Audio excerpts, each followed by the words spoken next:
sir. The liberation of mutant kind has begun.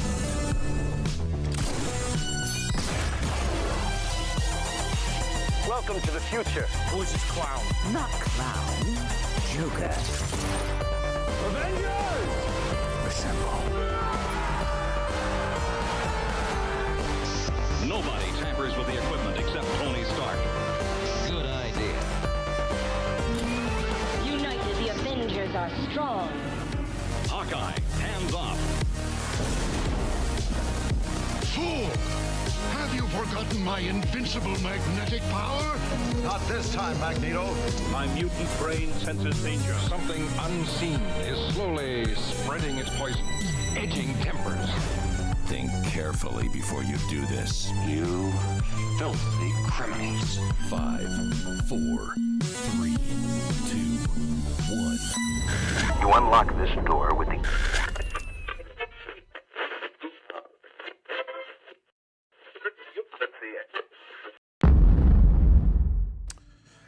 What is up, comic fam? It is Two Fat Guys Pull List, episode 209. That's right, 209 episodes, and it's gonna be a good one. I got a special guest host today that we will be introducing here fairly shortly after our business. Before we start the show, we're going to talk about our show sponsor, which is Collected Comics and Games in the DFW area. That's right, that is the original, the OG comic book store where this all started, where me and Nate got this journey going, where we picked up our books, and Nate is still picking his books up there, or down there, I guess, for me. I am not. I am picking up my books at Hall of Justice, but Collected is still the sponsor of this show, and it's a great place to check out if you're in the DFW area looking for comic books or anything really nerd related. You go check out Collected Comics and Games. Ron and Brent have done a great job of curating an amazing collection. They have 2 locations, one in Fort Worth and one in Hearst. And you can get everything from comic books, back issues, hardcovers, trades, omnibus, action figures, models, Warhammer, trading cards, D&D, even plushies. It's a great place to go just nerd out and have fun and build community. So check out Collected Comics and Games if you ever get the chance. They also have a website called staycollected.com where you can get all those cool things and more, including store exclusive variant covers. You can even get a box with me and Nate's face on it. It's a great place to go check out. So go check out staycollected.com. Also, before we start the show, we're going to talk about our sub goal giveaway. That's right. We're giving away a slab when we hit 1,250 subscribers. We're going to be giving away this Uncanny X-Men issue number 1 from 2019, signed by Jim Chung, 9.8 CGC grade. So when we hit 1,250 subs, we'll be giving away this. Got to get rid of the glare. There it is. We'll be giving this away. And then we have some other slabs that we're giving away as we hit certain sub goals. Put that down there. And one of them, when we hit 2,000, is we're going to give away this Thor number 1 Nick Klein sketch variant, signed by the great Donny Cates, 9.8 CGC grade. Nate told me I shouldn't give it away, but I'm giving it away when we hit 2,000 subs. So whenever we hit that goal, you can be entered to win as long as you're subbed to the channel. All right. That's going to do it for the business. Let's go ahead and introduce our guest host, Blaine from Comic Club Podcast. Here we go. 3, 2. Where's the button? Not that one. There he is. How are you doing? I'm doing well. Hey, everybody. I was just on a camping trip with my daughter all weekend. Had a ton of fun, but I have read all the comics of the week, and I'm ready to chat about them. Heck yeah. So this is going to be awesome. Blaine's going to be subbing in for Nate while he finds a new place to live.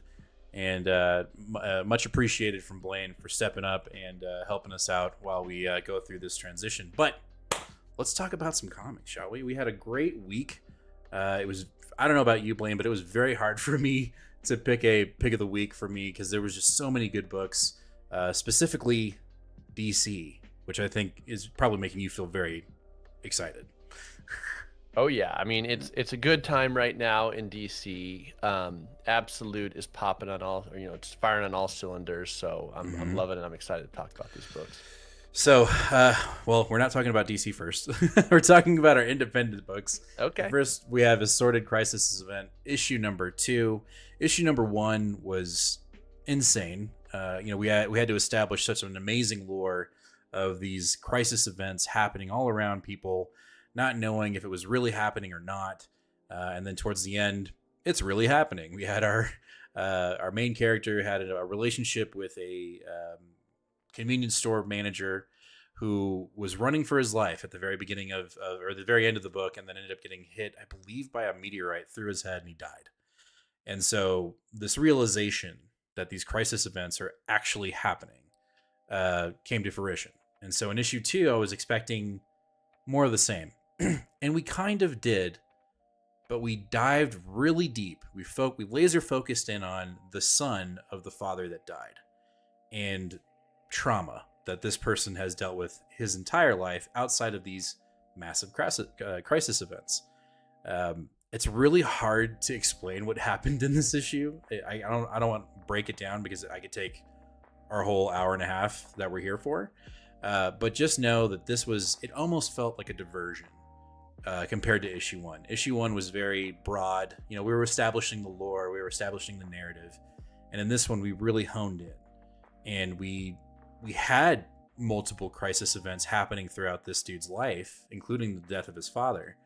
But also like real life crisis events going on in this dude's life. He worked. Here's one thing: he can't stand the sight of blood. If he ever sees blood, he faints.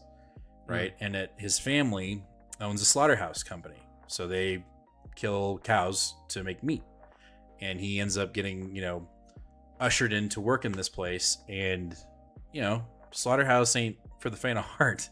And he's seeing these cows get slaughtered and he can't deal with it. So we're jumping in and out of different scenarios where he's seeing blood and then to the point of his father dying as well. So it's just this kind of real life, really heavy issue. And then on top of that, an actual like crisis event that the book has been establishing happens where these velociraptors just show up and start killing people at his work. So we're jumping in and out of like 5 different events in this dude's life, and it was insane. Like I was reading it, I read it right before bed, so probably wasn't the best idea, but it was good. It wasn't as hookish as the first issue where I was like, okay, I'm sold. This was definitely like, hey, you're in the thick of it now, so we're just gonna we're gonna be playing with different roles in different areas. So that's kind of how this issue went. I wouldn't say it like completely diverted to the point where I'm off the book, but now it's setting the tone that like, hey, every issue you don't know what you're going to get, which I think I appreciate. But when I was reading it, I kind of felt a little misled, I think is the best way to describe it. But by the end of it, I was like, okay, I'm still in. I was expecting something else when I read this book. So Camp definitely is taking his liberties. He's it's an independent book, so he can really just kind of do his own thing. Joe's coming in on the chat saying, so I hear this is an anthology series. Okay, well then that totally makes sense if that's the case. But I don't know. It was good. I just wasn't expecting what we got in this issue. So. And so do you expect, I mean, it sounds like this is a different character and maybe you needed some sort of grounding in terms of characterization.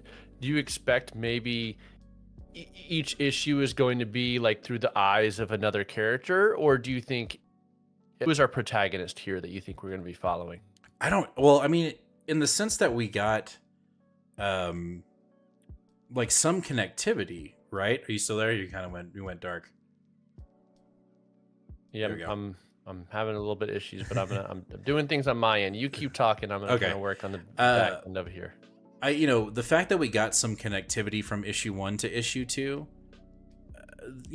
or maybe there wasn't a connectivity, and I'm just making that up. Now that maybe I need to reread the issue, because I felt like the man that died was the man that died in the first issue, and it was his father. So there is a little bit of connective tissue when it comes to between issues. So that's kind of my expectation with this one. But if it's more of like a amoeba-like anthology, then I guess my expectations change a little bit. And I think the reason why I say that is because the last anthology book that I read was Silver Coin. And that thing, I mean, I don't know if you've read Silver Coin, Blaine, but man, that is that is some good shit. Like that's some really good. That's a really good comic. And if we're gonna do that, I mean, that's where the bar is for me when it comes to reading an anthology. So again, by no means am I saying I'm out because this was not what I was expecting.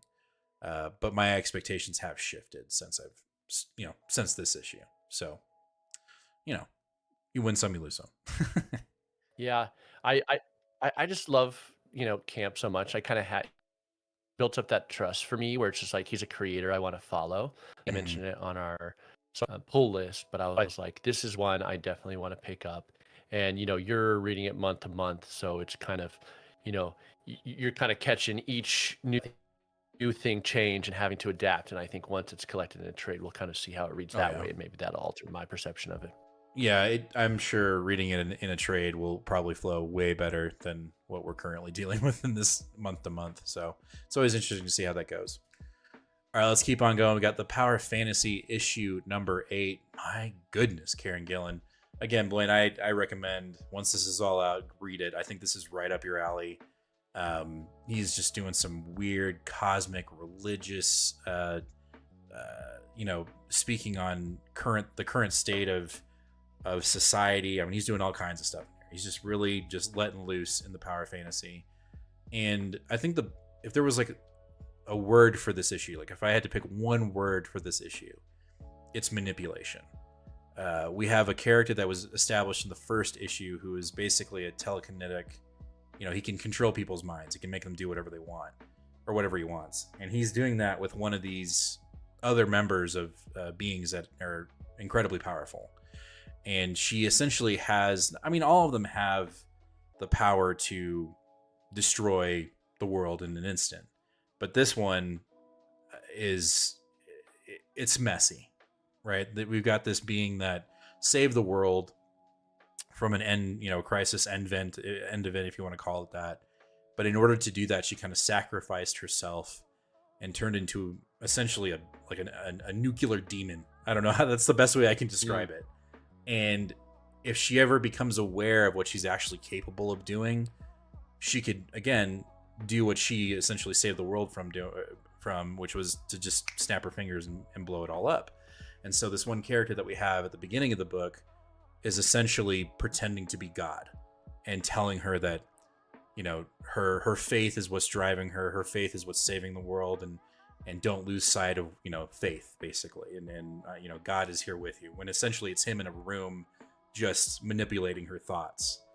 And it was heavy. I was like, gosh dang, man. Like we get through, we see the scenario where she becomes what she is in this book, essentially. And then to see that, our character who has been, he committed mass genocide amongst the US government. He's done all kinds of crazy stuff, all to just keep the earth spinning. And to see him in a room with like a cup of coffee saying, you're be strong in your faith. You're like, damn, dude, like that's fucked up, That's dark. Yeah, it's very dark. So issue 8, it's been progressively getting darker and darker. This is probably the darkest issue. The previous issue we saw the entity that she ends up fighting, it kind of goes berserk. Originally it was kind of like establishing this religion amongst the around the earth, this peace, love, and understanding, and then it just kind of snapped and started, killing people. And so she came in and saved the day, but she had to do some pretty messed up stuff in order to get to that point. So again, with most of these endies, it's very hard being, halfway through it to really explain what's going on. Yeah, sure. But I think with this one, I will probably even pick up a trade or hardcover version of this book because it's just so well written. I think Kieran Gillen, what it tells me is Marvel had the right idea of bringing him on with the X-Men, but they just rushed him. They said, end it now. And he was like, I'm going to take my time. Like, well, you have a year, figure it out. Right. And now we're over here and we're on his indie. And I'm like, man, if you just let this guy cook, you would have had probably such a better ending than just like, hey, we need this to finish because we're about to establish these dudes in the MCU. So get it done. Like it's so unfortunate, but man, the power of fantasy is just amazing. And what I'm hearing here, and again, this is somebody who hasn't read this book yet, but what I love about creator-owned stuff like this, especially when they're doing superhero-y books, is playing with the tropes, right? So what I'm kind of hearing just as you were speaking is a Scarlet Witch figure, because you're saying she like snapped and like almost like destroyed the world. So I'm catching House of M vibes from what you're saying. And House of M vibes is really interesting because the way that we in MCU have had to deal with the Scarlet Witch's power set has always been interesting, because okay, she's Omega level, she can alter reality and make a completely different thing. So how do we maybe create a reality for her to live in where she doesn't do harm anymore? How do we do this? And we saw that in like WandaVision, things like that. And then the other thing I'm hearing is, or just catching vibes from, is the Sentry. So you have the Sentry, and you have his dark persona as well, and who's, you know, the evil version. And I know we're going to catch some of that in Marvel's Thunderbolts coming up, the movie. And but I love this concept of like somebody kind of manipulating an unstable god, basically like an unstable Omega level power, and because they're such a threat to humanity with their power set, and it's their mental game, you know, is the thing that is the threat. It's not their intentions, because their intentions is usually good, but it's like something about the way that maybe they could be manipulated for evil by some bad guys or by trauma from their own lives. And I love to hear kind of you talk about it, because Kieran Gillen knows all these stories, and he knows all this superhero, you know, tropes, and so he can play with them in his own little universe. So I love what you're saying. It sounds really interesting to me. Yeah, it's so good. Joe's coming in on the chat saying the Power of Fantasy is a book I want to trade binge. From what I understand, it's what if superheroes are like if the nukes in the Cold War. Yeah, like it's just, oh, that's sick. It's a really good book, and I think, yeah, I'm enjoying it month by month. I've never read it and gone like, I don't remember what happened last month. It's always done a good job of like kind of, or I don't know. I think it's so memorable, because sometimes he doesn't explain what's going on, but it's so memorable that I remember. Like when I read, I'm jumping right back in. But to read it continuously in a trade, yeah, that's definitely happening. Like I'm without a doubt. Let me get back to chat really quick before we go on, because Joe's been blowing it up. Joe does welcome Blaine to the buffet. Thank you. Thanks, man. Great week of comics. Absolute Martian Manhunter is my pick of the week.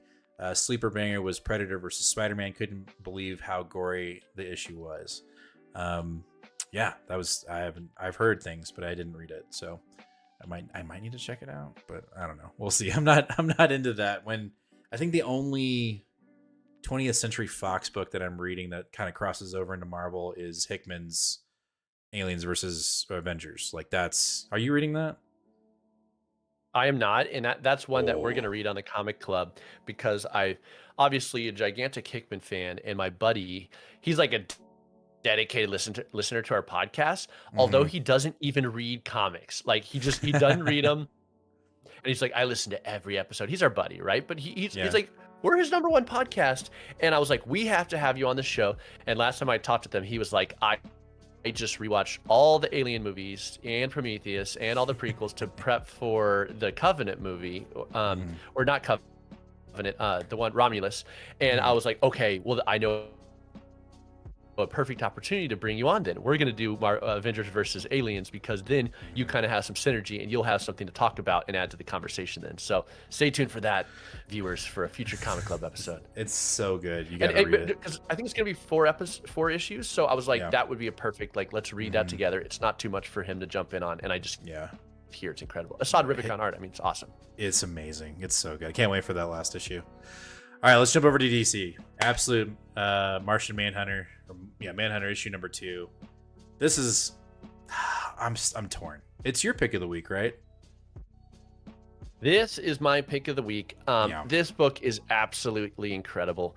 And do you want me to go, or do you want to set it up? How do you want to do? You this? go ahead. I'm gonna save it, even though this is. I mean, it's very close, but I'll split it so we can have 2 different picks of the week. But damn it, this was an amazing book.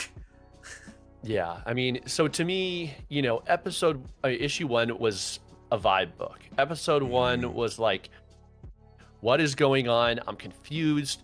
It's incredible. I thought it was awesome. I mean, we'll get to the art and the colors in a bit, but it was like, okay, setting up this kind of world. What's happening with John Jones? What's going on here?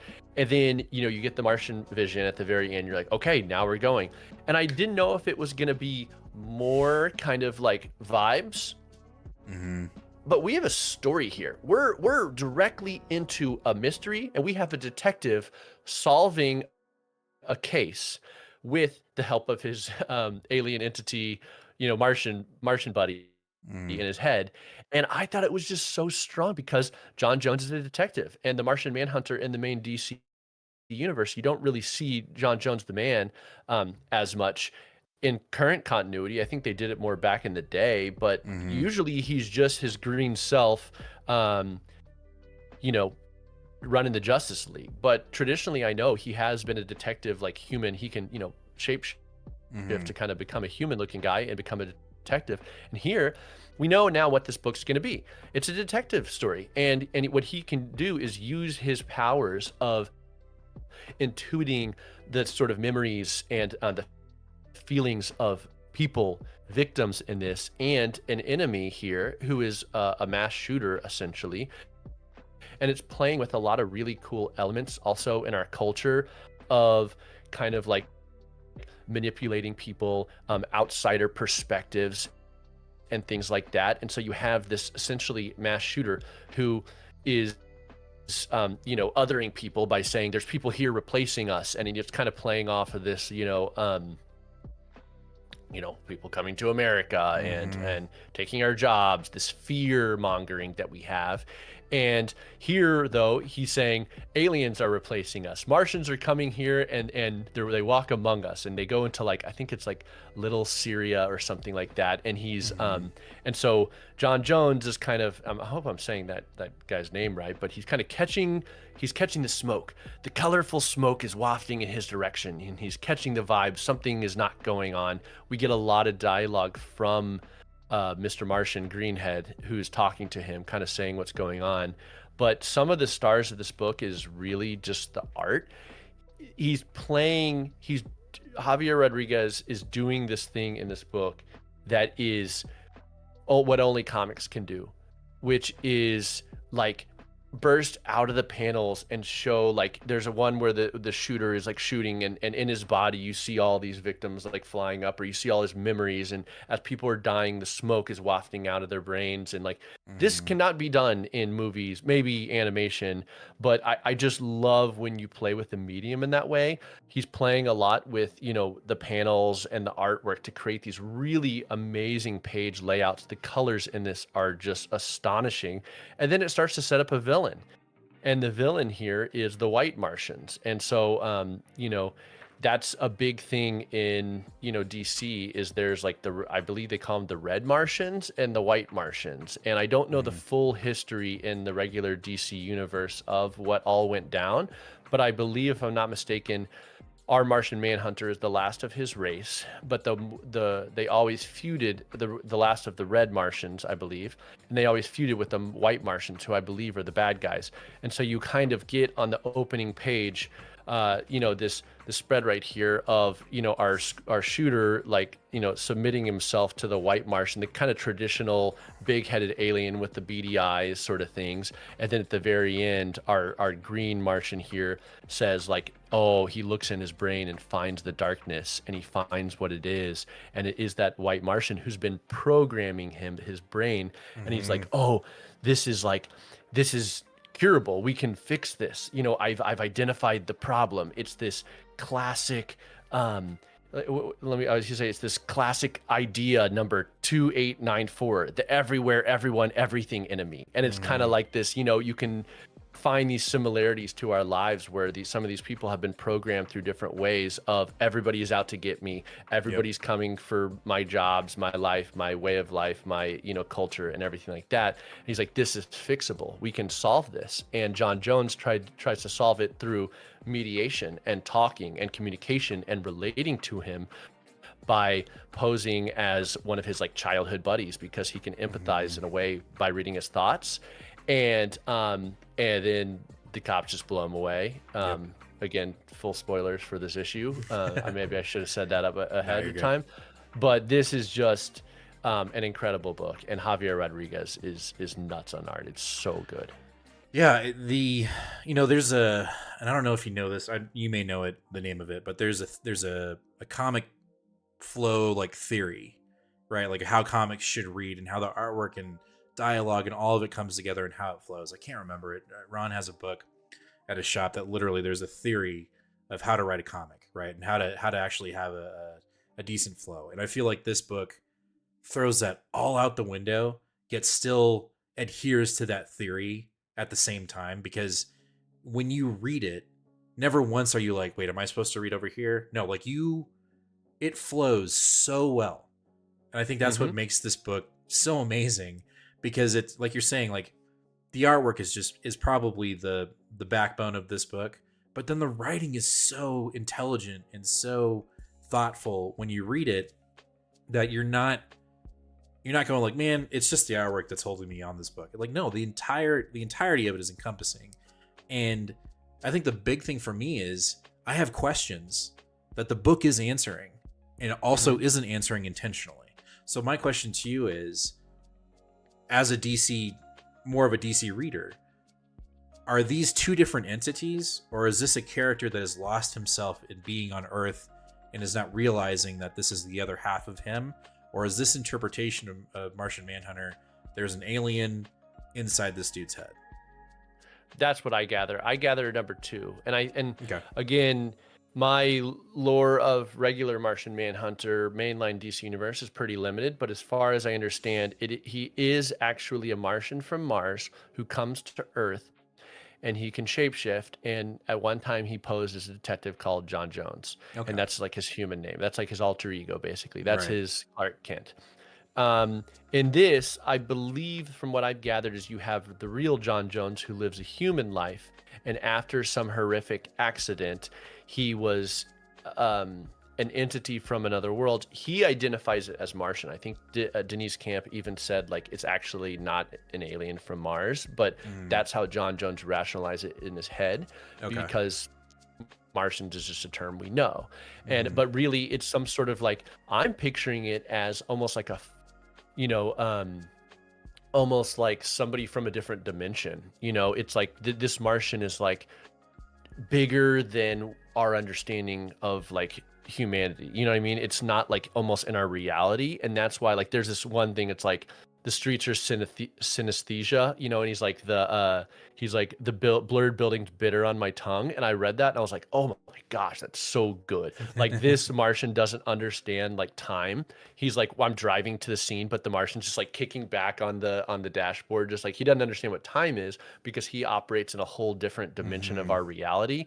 And it's just, you kind of get this like trans-dimensional being inside of a human, and the human's trying to process that. That's what I'm gathering from this book. And so I do think it is an other being that's talking to him. I think that's why this book is the pick of the week, and the pick of the week for you. And I think that's why it's so amazing, is because it's creating a dialogue within the reader to go, I think it's this, right? Whereas some other books are just so straightforward, or they're just so boring that you're like, I don't really care. But this one, it's just generating ideas within the reader. And I think that's a huge accomplishment for a book. Going back to chat, Joe says, I read this book about 3 times to digest it, and each time I caught something new. And he says, what kind of voice do you hear when you read The Martian? I think of a 70s hippie. I perceive him as a malfunctioning Mars unit on what is it? God damn it! What's the name of that movie? The space movie from Mars Matthew Attacks? McConaughey. No. Interstellar. Interstellar. Yes. So the robots that they had, like the units that would drive, like that's kind of how I just broken up. Like it's malfunctioned. That's just kind of how I hear him. But I do like that idea of like a 70s hippie style voice. I think that's really smart. I don't know if I really hear a voice in my head whenever I'm reading it, but I love how the lettering does make his text different. I found sometimes the O's kind of look like D's, and I was kind of getting a little confused sometimes whenever I was reading it, because it was just slightly off there. But it is nice, like the lettering on this book. because it does kind of like, you know, who's talking at different times. 100%. Well, that's awesome. I'm glad it's your pick of the week. If this other book hadn't been on this week, this would have been my pick of the week. And I know that's insane to say because this book is amazing. And the next book up is Absolute Wonder Woman issue number 7. This was just, you know, we talked about it during New Comic Book Day where Ultimate Avengers or the Ultimates, you know, last week or the week before, you know, they did this like Lord of the Rings style poem going throughout the entirety of the book, and you're like, okay, this is just a very poor version of that. And in here, it wasn't necessarily a poem, but there was a story that was being told that essentially mimicked what Wonder Woman was going through in these trials in hell. It was so badass. And then on top of that, again, I loved the artwork from the previous arc, but this artwork over here, I don't know how to pronounce the artist's name. De Lewis, maybe? I think I can't. Yeah, it's I don't know how to. It's like Mattia de Ilias or something like that. Ilias, dude, like my goodness, this is. I mean, I would assume having this artist on is probably a privilege, and that it would take, you know, they're only going to do two to 3 book arcs because their artwork is so intense and so realistic. It was amazing. What I just liked that interweaving of that story into what she was currently using, into how to get her out of hell and how to basically save her adopted mother. Like, I thought it was just perfect. Absolute Wonder Woman for me, this is really hard for me because I'm thinking about Absolute Martian Manhunter, and that book is just killing it right now. But it's only 2 issues in, and we've got 7 issues over here, and I haven't yet read this book and gone, you know what, it's starting to slack a little bit. No, we have been full pedal to the metal, 7 issues in, and I just want more. You know, like I thought the book was really strong when Hades was getting ready or debating to get rid of magic because it was so lopsided in the fight against the Chimera that Wonder Woman was fighting. And I can't remember that, but his wife is essentially like, it doesn't really matter what you do. Like, like I know you're having fun, right? But you're going to lose. It doesn't matter what you do. You're going to lose. And I don't know, man. Like, I think the biggest flex in this book outside of that was Wonder Woman basically calling Hades a steward or just a, you know, a caretaker of hell rather than a god. Like her confidence in just saying like, yeah, fuck off, dude. Like, this is nothing to me. I don't know. I absolutely loved it. So this is my pick of the week. Thompson is just doing such an amazing job. I think she's really she's found the voice of, I think, Wonder Woman, not Absolute Wonder Woman, Wonder Woman. I was reading Tom King's Wonder Woman. It was okay. It fell off for me. I loved the artwork. Don't get me wrong. I think the artwork in his run is amazing, but the writing itself just felt very drudgy, to the point where I felt like the narrative got kind of lost. And you may have a different perspective on that, but for this, like, this to me is the Wonder Woman book I've been looking for, and I'm very new to DC, so you know, I could be talking out of my butt in that sense, but you know, it's so good. You know, this Wonder Woman book is nuts, and it's so great, and it's a great counterpoint to Tom King's Wonder Woman, which, by the way, I think is actually going to be an all-time run. I find that to be incredible, but we're not talking about that. But I say counterpoint because that is decompressed storytelling, where it has taken so long to tell this story. Because what Tom King does is each issue he's doing like a little art piece, and he's saying, I'm going to do a little piece on this, and I'm going to explore this theme in this scene. I mean, it's like an anime where it's just like it takes forever for them to like launch their Kamehameha, right? And so in this, you know, it takes like 5 issues or five episodes to do a spirit bomb. In this, you are getting, you know, whenever I think of, and I heard this put really well recently, it was talking about Superman, and it was talking about Superman as hope. And God, I mentioned Grant Morrison so many times, and I was like, I'm not going to mention them again on this episode. But they were just on a podcast, so I just digested this podcast, and they were like, it's not called Hope Comics, it's called Action Comics. You know, Superman doesn't go talk to Nazis, he punches them in the face. And I was like, he punches bullies in the face and helps humanity. And I love that so much. And the reason I was saying counterpoint is because this is action. There is so much going on in these stories, and Wonder Woman is always fighting, and she's always battling for humanity in the previous arc, but now sort of herself in this way. And the thing Kelly Thompson does so well here, and I was just kind of like, oh my gosh, I need to read more Kelly Thompson. I thought it was brilliant because this is what I love when comics writers do, is a story and then a mirror story. And you were talking about Cersei reading this book to Diana whenever they were young about these lovers, and you had to choose two doors, and it was like a Sophie's Choice. You know, it was going to be sort of bad either way, and what is the choice? And Diana, as she was growing up, didn't understand the story. We didn't understand the story as the reader ourselves, and then it kind of comes to light at the very end, but it's still kind of open-ended and still kind of like break the chains, overcome the two-door problem and solve your own problems. That's how I interpreted what kind of happened here. And I just thought it was brilliant because, you know, my other favorite writer, Alan Moore, does that so well, where he's always telling like little parables or little like lessons and stories, and then they're echoing in the action and what's going on with the plot and the characters. And as I was reading it, it was just so good. And the stories were told in like these Greek like urn art, like these, like, it's like you picture these like on like you know, like old ancient things where it's like the not hieroglyphics, but you know what I mean. Yeah. And the art was so strong, and I love this. And I'm gonna hold. I don't know if holding pages up to the screen is a good idea, but it's just like this right here where you have little Diana, and she's got these two little pupils. And I find that some artists do this really well, and some artists do this really bad. And it's like these like little tiny little pupils with these big wide eyes, and I just love the way they drew that. And the Chimera was so sick.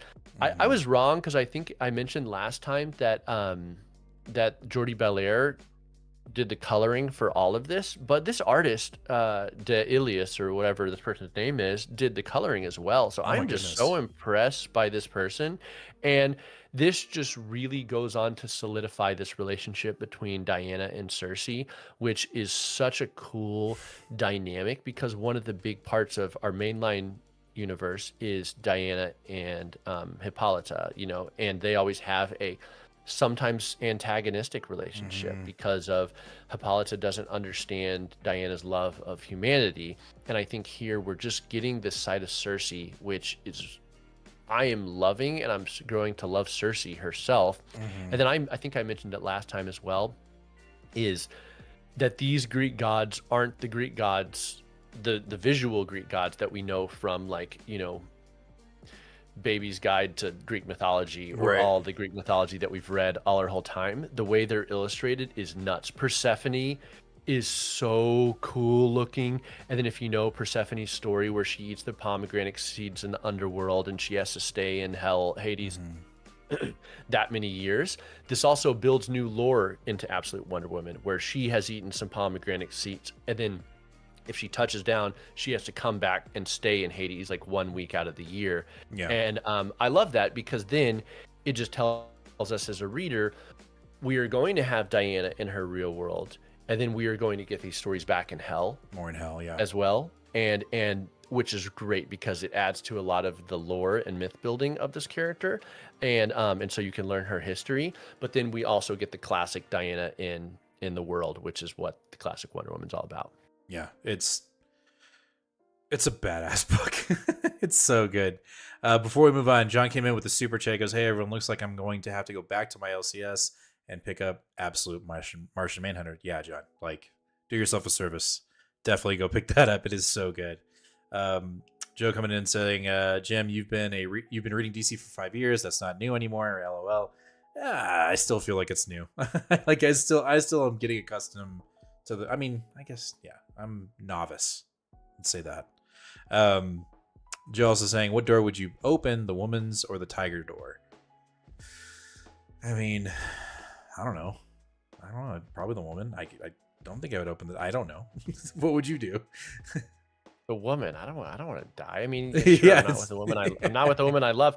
But then I can't remember the details here because I think the twist was that she was putting herself in the man that was going to have to make the choice, and she was like, "Oh, I'm not the one opening the door. I'm somebody else." But again, the interpretation of that story was difficult, but that's what the best stories are. You want to go back and read it, and you want to try to re-understand it. And so I don't know if I have a good answer there.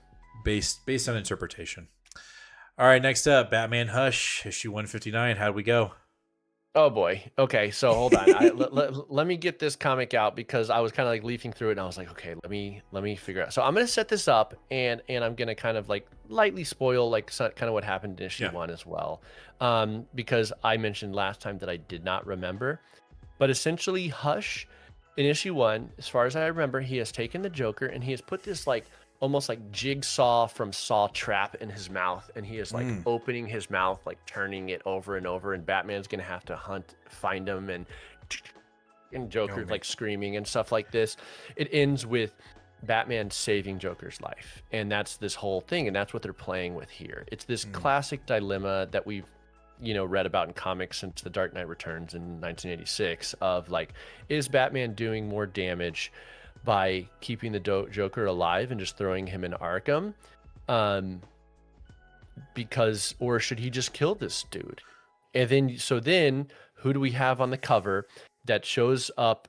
So in this issue you have Batman. He takes Joker to Leslie Tompkins, who's the nurse who knows Batman's identity, and she's sewing him up. He's having this moral dilemma: should I save his life? Yes, we got to save his life.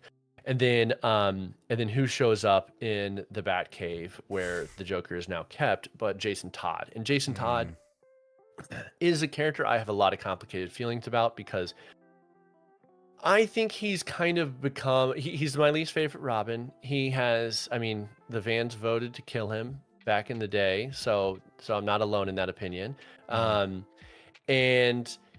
know about the vote, right? You know that the fans voted for him to die? Sounds vaguely familiar. So just quick thing.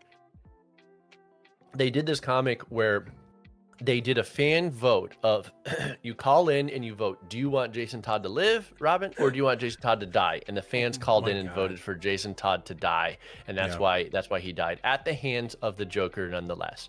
So he comes in and they have this whole argument in the cave and a fight scene because of course heroes have to fight each other, which I find annoying a lot of times, but is basically like, why are you saving him? How many people could you save? If you really care about Gotham, why wouldn't you just let him die? He's just going to break out of Arkham again and go on a murdering spree and kill people. And Batman just draws that line in the sand that he always draws.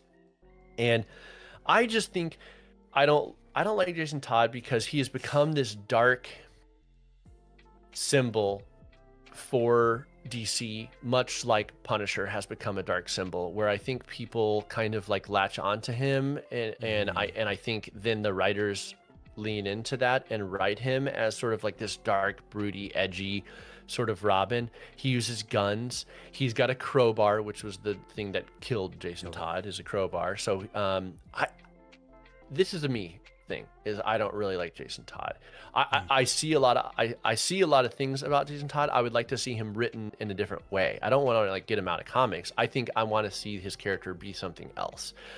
He dons like the Red Hood because that's how he like was reanimated when he became they dipped him into some like Lazarus pits or whatever and brought him back to life, obviously. But where this comic goes is a big question mark for me, and I'm not exactly sure what's going to happen next. They introduce a new player on the board, which is who featured pretty prominently in the original Hush, which is the Riddler. And so the Riddler is back. He's kind of got a new looking suit, and he's hanging out with Dick Grayson and Barbara Gordon. I did like this shot. Is it okay if I just show up some scenes? Okay. So here's what the Riddler looks like right here. He's like got this weird question mark thing, but I just did want to call this out for readers. This is in the Watchtower, and this is the Batgirl of Burnside suit, which the Batgirl of Burnside was in New 52 Batman, and they kind of like like de-aged Barbara Gordon and kind of like made her like this indie hipster who like lived in Brooklyn, like Burnside was like Brooklyn, and she was like living on her own. She was kind of like younger and she was kind of hip, and her costume was awesome. She had this purple suit, and I loved that Batgirl Burnside arc. So I love just kind of like, you know, when they show like all the suits in the cave and you're just like, oh I know that, like one of those little Easter eggs. And so it's this kind of weird thing where Hush took place way before New 52 and all that reboot universe even happened, and now here we are, and Jim Lee and Jeff Loeb are kind of like bringing in some slight things. They're making sure that this is in current continuity. That is not important when I pointed it out at all, but it's just one of those little Easter egg things to keep your eye on. But overall, I don't know where this is going. Hush didn't even appear in this issue, but it is also doing this other thing that was very prominent in Hush 1, which is like these painterly images here. So you have like the, you know, the deep black classic comic book inking, and then you have like these like kind of like painting sort of things, and they're all flashbacks, and they're kind of like one color, like almost like watercolor washes, and it's showing like the history of Batman and Hush, or Batman and Leslie Tompkins, or whatever it is. Interesting. So like what you said in New Comic Book Day, you weren't really sure what the purpose of Hush 2 was going to be. Do you still have that sense reading issue 2? Absolutely not. I mean, I'm looking at the comments right now, and Joe says the Hush story is a mystery book, but we are 2 issues in and there is no mystery. You know, we know Thomas Elliott is Hush, and that's exactly what I was saying on our last episode, because that's what Hush was. It was this big question mark. Who's Hush? Oh my gosh, is it Clayface? Is it Jason Todd? Who is it? And they kept kind of like tricking us, and that was the fun part. But there is no underlying plot element. I don't know. The only thing they've done is just Hush is behind the scenes doing something, and Joker and Batman's having to save Joker, and it's just it's not really doing much for me right now. Gotcha. Yeah. Well, we'll see how it goes. All right, jumping over, we got Justice League Unlimited issue number 6, and this is part of that kind of crossover event with Justice League Unlimited and World's Finest, right? Yes. Okay, so let's talk about this. I really liked this issue, and I didn't know what was going to happen here. I did not read the We Are Yesterday number 1, but I knew the bones of it, in that Gorilla Grodd is orchestrating some big event. And again, so let me just ask you this: can I talk about like these issues? Can I spoil them? Is that okay? Yeah, I think. Okay. Yeah, we've had a week to digest, so or not a week, but you know what I mean. Okay. I just wanted to make sure. So yeah, we talked about decompressed storytelling before, and there is this. If you read Justice League Unlimited number 1, or 2, which I think you did, correct? I read 1. I don't think I read 2. I knew that in 1 we had the kid that was basically he's trying to destroy the Justice League. He's trying to kill them all, right? Okay. He's like the sleeper agent guy who's the bad guy. Yeah, he's being manipulated. Okay. So we get a lot of him in this book, but the other big villain that was set up in those first couple issues was Inferno. Inferno is this dark, shadowy organization. They have hoods on. That's right. Are they cosmic beings? Who are they?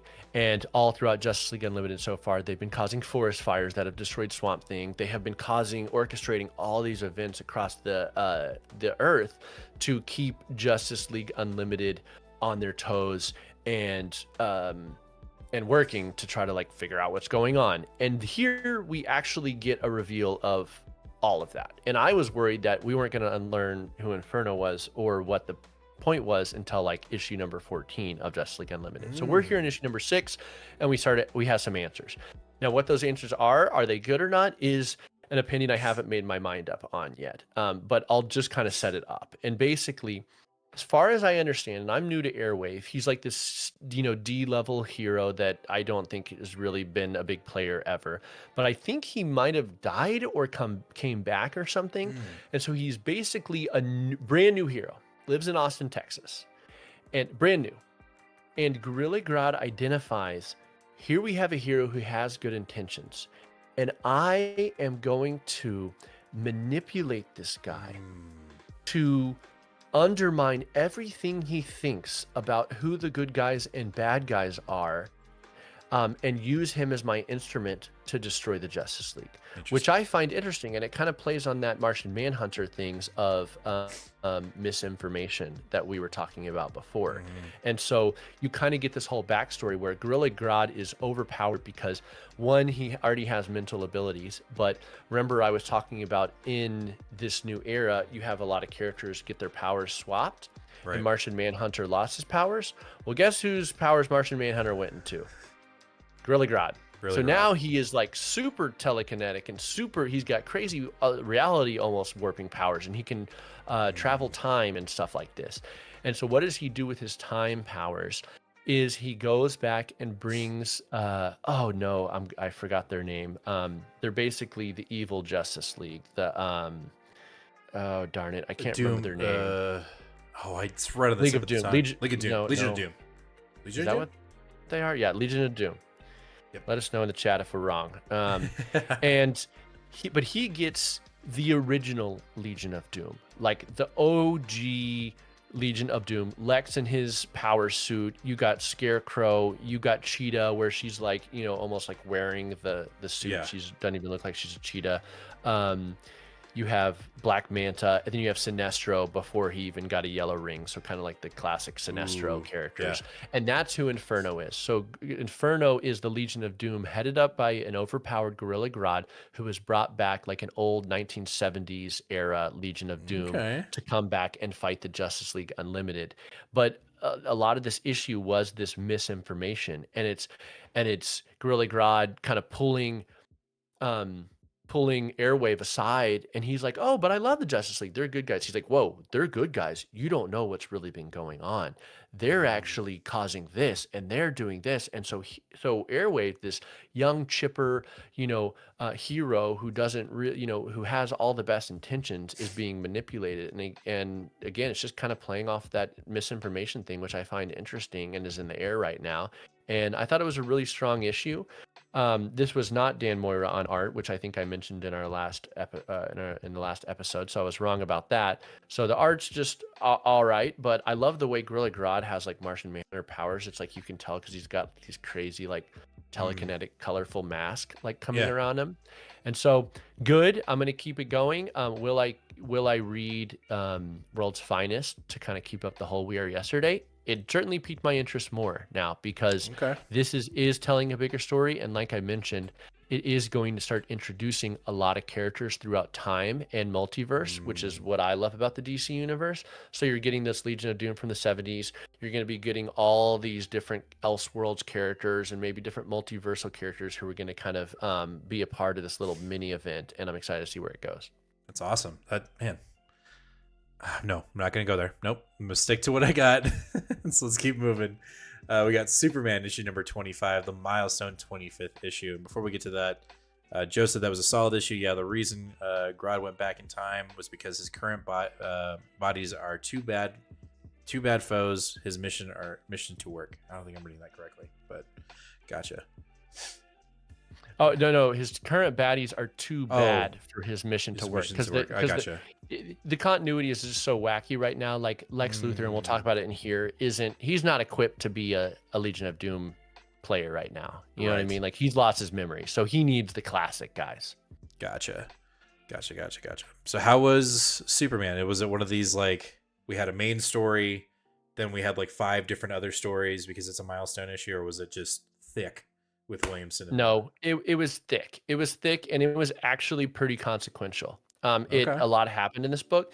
You do get a lot of art. So you mentioned Jamal Campbell was what brought you to Superman. And then after he left, so he was doing some art for this. Eddie Burrows, Eber Ferreira. So the art was all really good, but also kind of changed from, 5 pages to 5 pages. And Dan Moira at the end kind of connect this together. This did actually bring together a lot of Joshua Williamson's themes and things that he's been doing across this whole run. If you're looking at the cover, but then you got sort of the back wraparound cover here of you get the rest of the characters that have been players here so far in his run. And let me just give you a recap maybe of what happened. Then I'll talk about whether I sort of liked it or not. Essentially, Lex Luthor has lost his memories in this new jumping on point that we have. He is this innocent good Lex Luthor. And before this was established, him and his little henchman Mercy have set up Superman Corp, Supercorp, right? And this is a part of evil Lex's master plan. And so you kind of go back to issue 1 of Superman, and you get Lex talking to Mercy, and he's like, I am about to commit a crime, and Superman is going to throw me in jail. When that happens, Mercy, you set up Supercorp, and then our plan springs into motion. And so it really does start to not wrap up, but it starts to tie in a lot of the threads that had happening before this. And one of the plans here was that Lex, I think, was going to become good Lex and win the trust of Superman. And that was the plan all along. And one of the things is that Mercy doesn't like this nice, innocent, sweet Lex. She likes evil Lex. And so she activates Plan XL, like Jor-El and Kal-El. It's just like Zell, I don't know. And so you get XL, and what you get is a Lex. You get a Superman Lex. You get actually a Bizarro Lex. Let's call him Bizarro Lex. He's got like the black Superman suit. He's got the big S crest. S crest. And he kind of pops out of this little tube. Mercy has stopped Superman with some kryptonite here.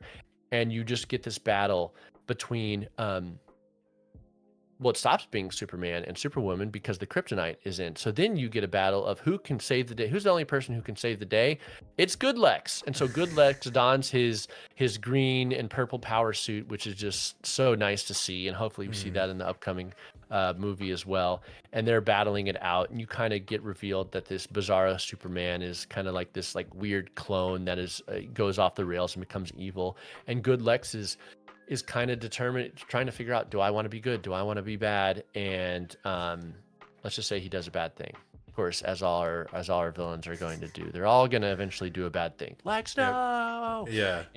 They want him to stop. And, I won't say the very end and all the things that happen. But to me, this was a good issue.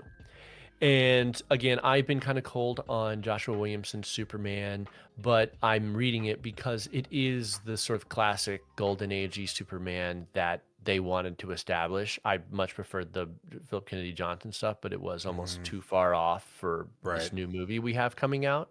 I like what's kind of going on here, but I still feel like I am more eager to see what Dan Slott's Superman Unlimited is going to be, because I don't think I jive with Williamson's style. I just don't think it really hits with me. He's introduced this character that's also on the cover. I can't remember her name. She's like the spirit of Metropolis here. She rides a horse. She's like this ghost lady.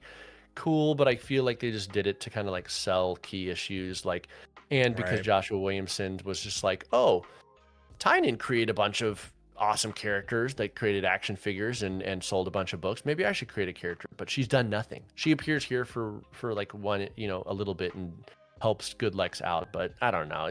This I think was just okay. And this is on the chop. This is on the like any issue now. This is gonna get chopped. Right. Make one more mistake and you're done. That's right. Joe coming in. This was a fun issue. My biggest complaint is that the reveal of Mercy turning bad is too obvious. We all thought that in issue 1 when Supercorp was introduced. That payoff felt like 90s Superman cartoon. When I remember,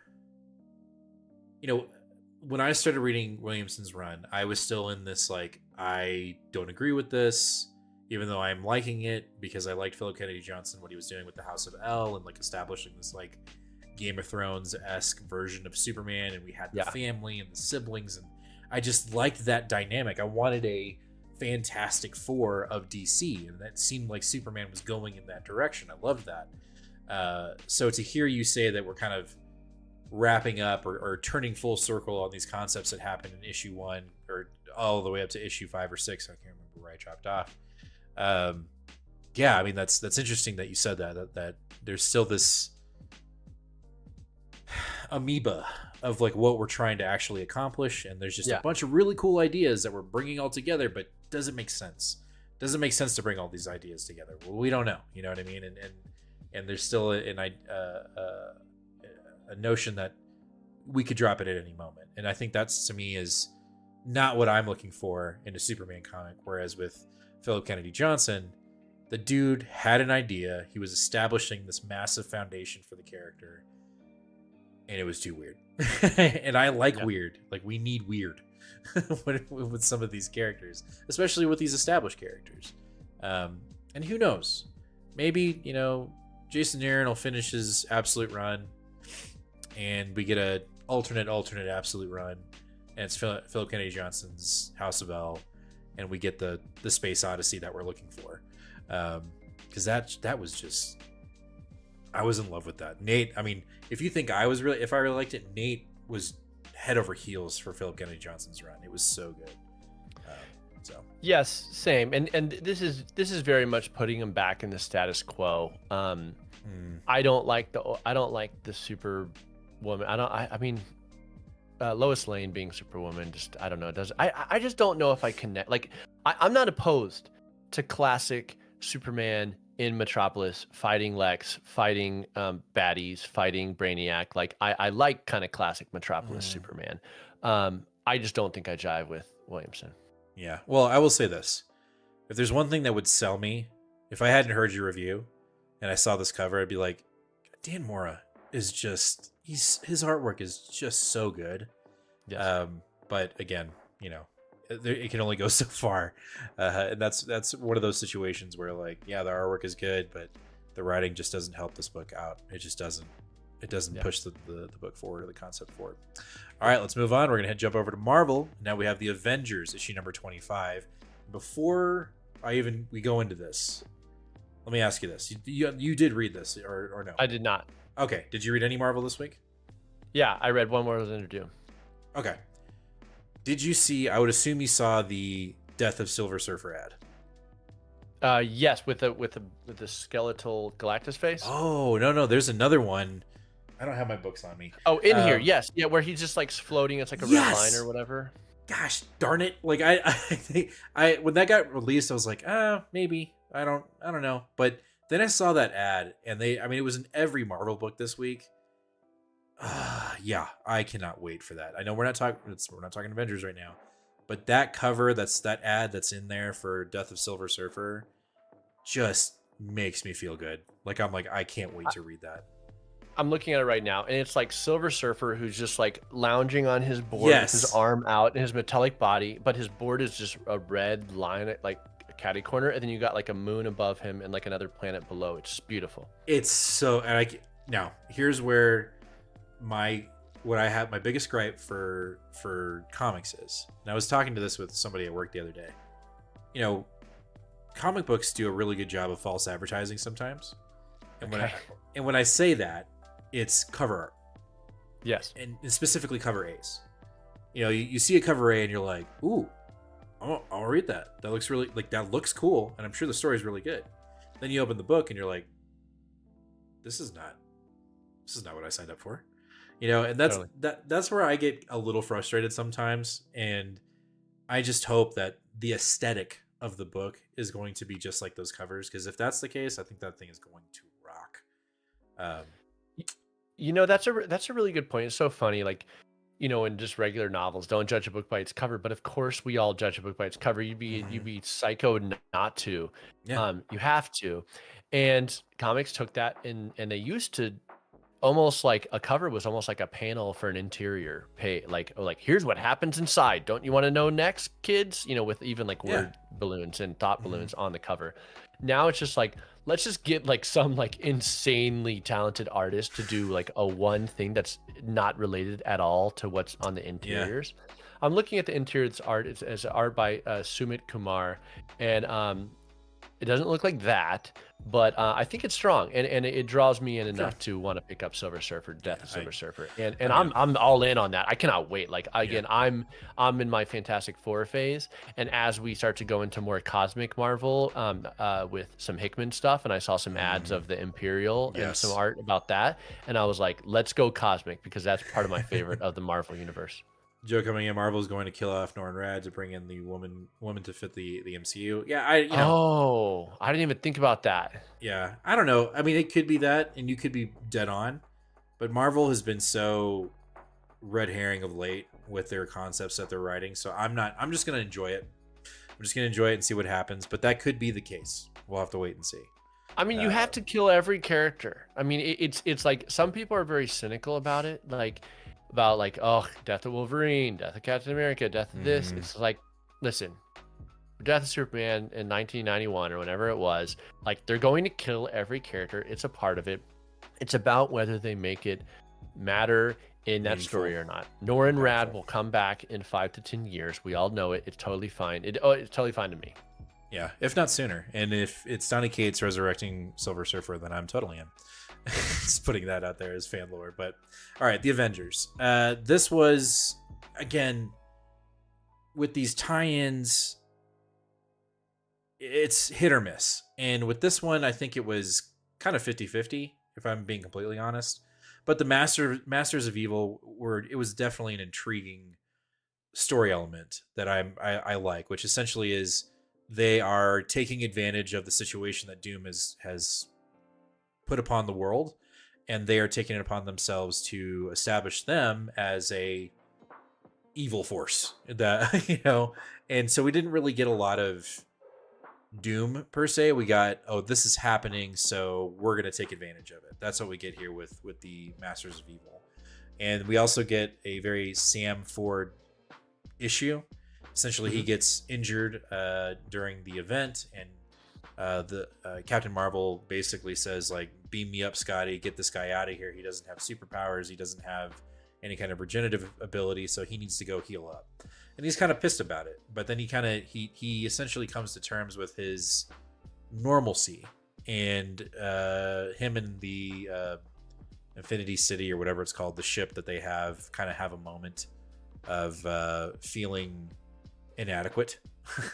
And then the Masters of Evil take advantage of this opportunity and take over the Avengers ship, and they team up, and they get what we get is a hybrid version of Sam as Captain America Falcon, and the ship essentially lending its nanotechnology to create it. We get a new suit for Sam, so he's basically a superhero now. Like, actually has superpowers, and he's got a shape-shifting suit. Pretty freaking cool. And the issue was what it is, which is, hey, there's an event going on, and we're gonna write something going on during the event. You still there? I'm still here. Can you hear me? Okay. Yeah, I can hear you. I'm working on. I don't know what went black. Back in the right. Yeah, I get it. Tech issues. But yeah, this issue's bread and butter is, like, there is an event going on. How can we tie this in? That's what we're doing here. I know very little about the Masters of Evil, and I was very impressed, especially with I don't remember the guy's name. The guy with the purple hat.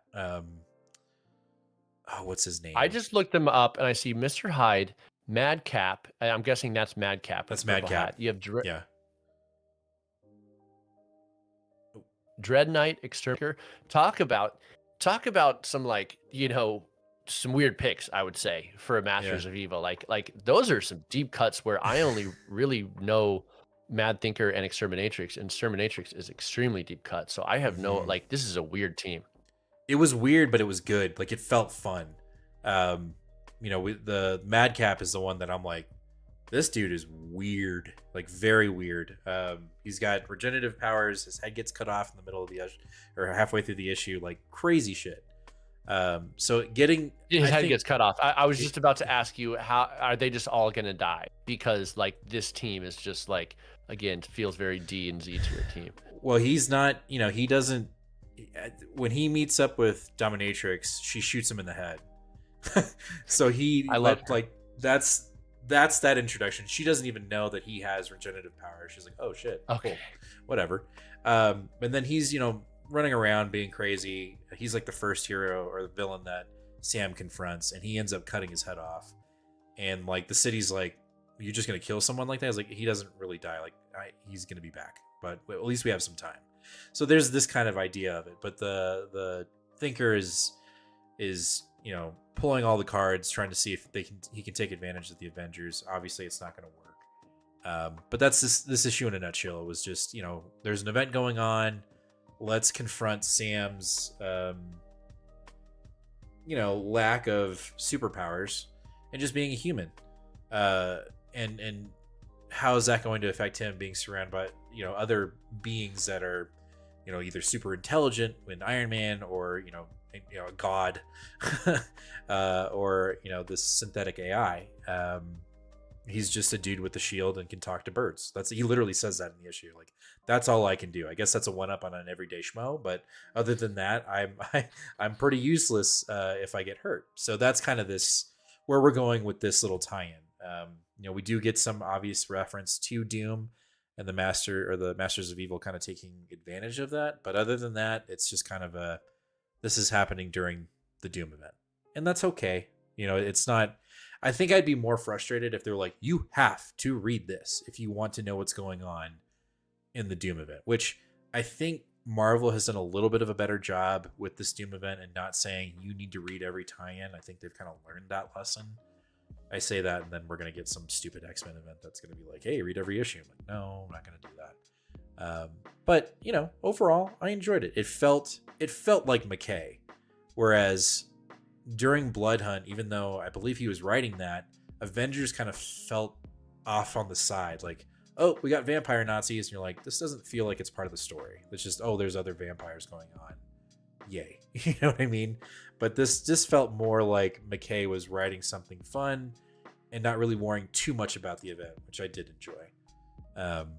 John Cummings says Madcap rules. I first saw him in She-Hulk comic long ago. It was a D&D book a long time ago for a Daredevil book. For me, he's fun. Yeah, he's weird. He's a weird character, but I'd like to know more about him. He's actually kind of scary in this book. I would say that. Like the artist did a good job of making him look very insane. More specific when because his right side gets blown off, and then like he like talks to the camera and he's like right in it, and there's just like a hole like right there, like very gruesome. But I don't know. I enjoyed it. I thought it was a lot of fun. Avengers right now is in a weird flux state where like we are doing things with Kang, but oh shit, we've got this event, so we're still all over the place. We haven't streamlined. Yeah, it's still a wait and see book for me. I'm gonna wait until after One World Under Doom to see what McKay's new kind of like direction is, and if there is any new kind of like, I don't know, Avengers team, or I don't know what it kind of looks like, but I don't know. It's not instilling confidence in me. The team will definitely be different by the time this event's over. I mean, Thor's going to be dead. He's going to die. I'd assume. I heard he's going to die, but I thought they were going to, for some reason. So he's dying in Immortal Thor, which is just kind of ludicrous. And then I feel like they were going to relaunch him with Al Ewing, or maybe I read that wrong somewhere. I don't know. Look, I am still bitter. And I've told you this before. I am still bitter about Thor. I know you are, and I will be until the King is back. I'm just saying. All right, let's talk about One World Under Doom, issue number 3, from North and Silva. The answer has been under our noses the entire time. I think we even said this in issue 2 when we had our discussion, that we were just having a conversation with Doom, and we were both like, "Is it really this simple? Like, is Doom really just doing the thing? Like what are his intentions? Where's the evil plan?" Right? And at the core, and tell me if I'm wrong, if I misinterpreted this, but at the core of this issue, at the core of this event currently, it is humans' inevitable nature that is the driving factor of One World Under Doom. Doom has gone to the source of how he's going to pull off this heist, if you will, and that is human nature. He's not brainwashing anybody. He's not threatening anybody. He is using humans' desires to control the world. He is going at the base value of everyone on the earth and what they desire, and fulfilling that in order to gain power.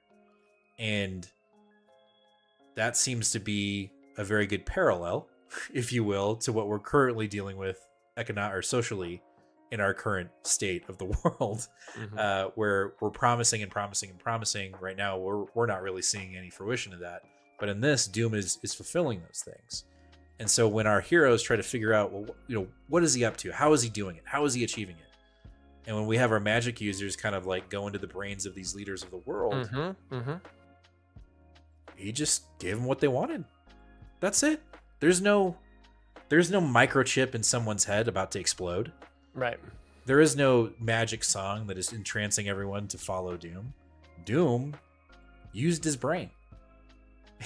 He did the smart thing, and he promised everyone all these things, and he fulfilled them. And so, yeah, if I want to keep the toy I have, I'm going to follow this dude. And the Avengers and some of these villains can't deal with it. I love it. And it makes them look pathetic. And Yes. it you know, they just don't look like themselves. Like, and him calling out the Avengers and being like, "You're working with villains now? Really? Come on." You know, and like, I don't know. It's I think you said it on your comic book day, but there's just this parallel of like what's going on in our country right now. And I think that's one thing I like about comics is just always the social commentary. And you have to think though, like, when was this written? You know, was it written as we're going through this, or was it written 6 months ago or 7 months ago, and we just, you know, North took a shot in the dark, and oh shit, there's a parallel. I don't know, but I don't know. I know there are people that don't like this book. They think it's too slow, or it's not actiony enough, or whatever. Even though we had that in this issue, but to me, it is an incredibly intelligent book and a very intelligent event. Yeah, and it opens. I love when comics do this of your kind of recap page being news articles and things. And I was going to text message this to my buddy. It's like, markets rallied after Doom's open border announcement, and it was just like these stock tickers like all in the green. I was like, oh, you know, like open borders is kind of a different policy than I think we have, but here in the Marvel universe, it's good. So anyway, I understand and agree with, and I hadn't really heard people's criticisms of it's slow moving, and not because I think it's slow, but because this is the third time issue we've done it. And the thing that they've done is the heroes say, whether it's Fantastic Four or Avengers, they say there is no way Doom is serious. We've been on this. We've been down this. This is our first rodeo. We know he's got some malicious intent. Let's try to stop him this way. And they did in issue 1 by, I can't even remember, here. They did in issue 2 by here. And they did in issue 3 with this sort of like full frontal attack on Latveria, and then a magic probe on all the leaders to find, like, are they Doom bots? Has he manipulated them? What has he done to do this?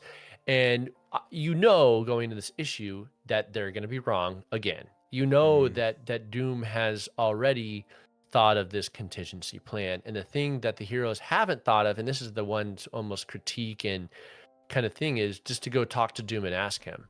You know what I mean? Especially Reed and Valeria. Valeria is the only one who talked to him and asked him, but she's kind of like a team of one. She doesn't really bring. She's her own thing, you know what I mean? She's not an Avenger. She doesn't go back and tell dear old dad, like what the conversation was like. She's an independent player.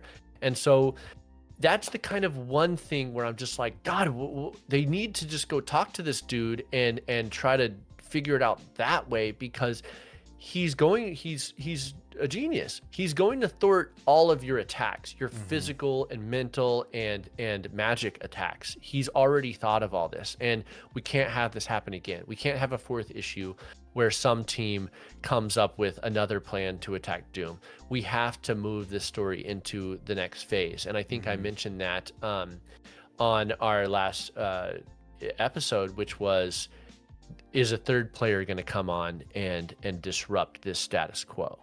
And that very much becomes the case here. And it was actually a really good reveal of what the Sorcerer Supreme's role is to do, is actually like maintain these magical barriers that always protect Earth. And Doom is new to being Sorcerer Supreme, and maybe he didn't know it. Maybe he meant to do it. We're not really sure yet.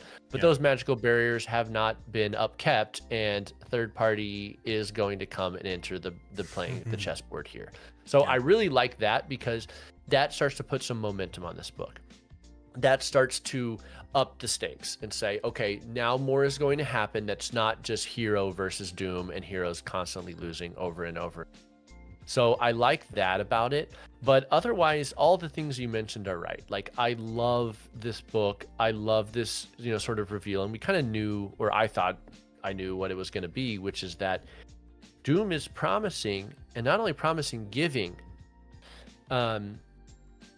good quality of life and almost like libertarian like values to the world. He is providing value, and he is creating a almost weird utopia in which he is making all these decisions and orchestrating it. Granted, nobody voted for the guy, but he is actually doing it and fulfilling his promises, which I think is very fascinating. And I'm Team Doom in this book. I love this dude, and I want him to win, and I want him to be good here, because obviously that's the sign of a good villain, is you root for him, you empathize with him, and you understand where he's coming from. And that's what I'm feeling here.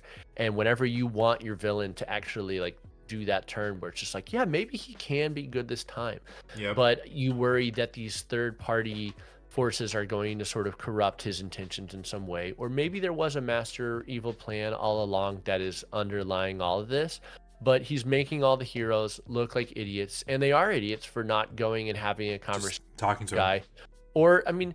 or using his channels, and his channels is the media. What he is using is the media against all of our heroes here. They're using their fists, and he's using the media, and he is winning because of that.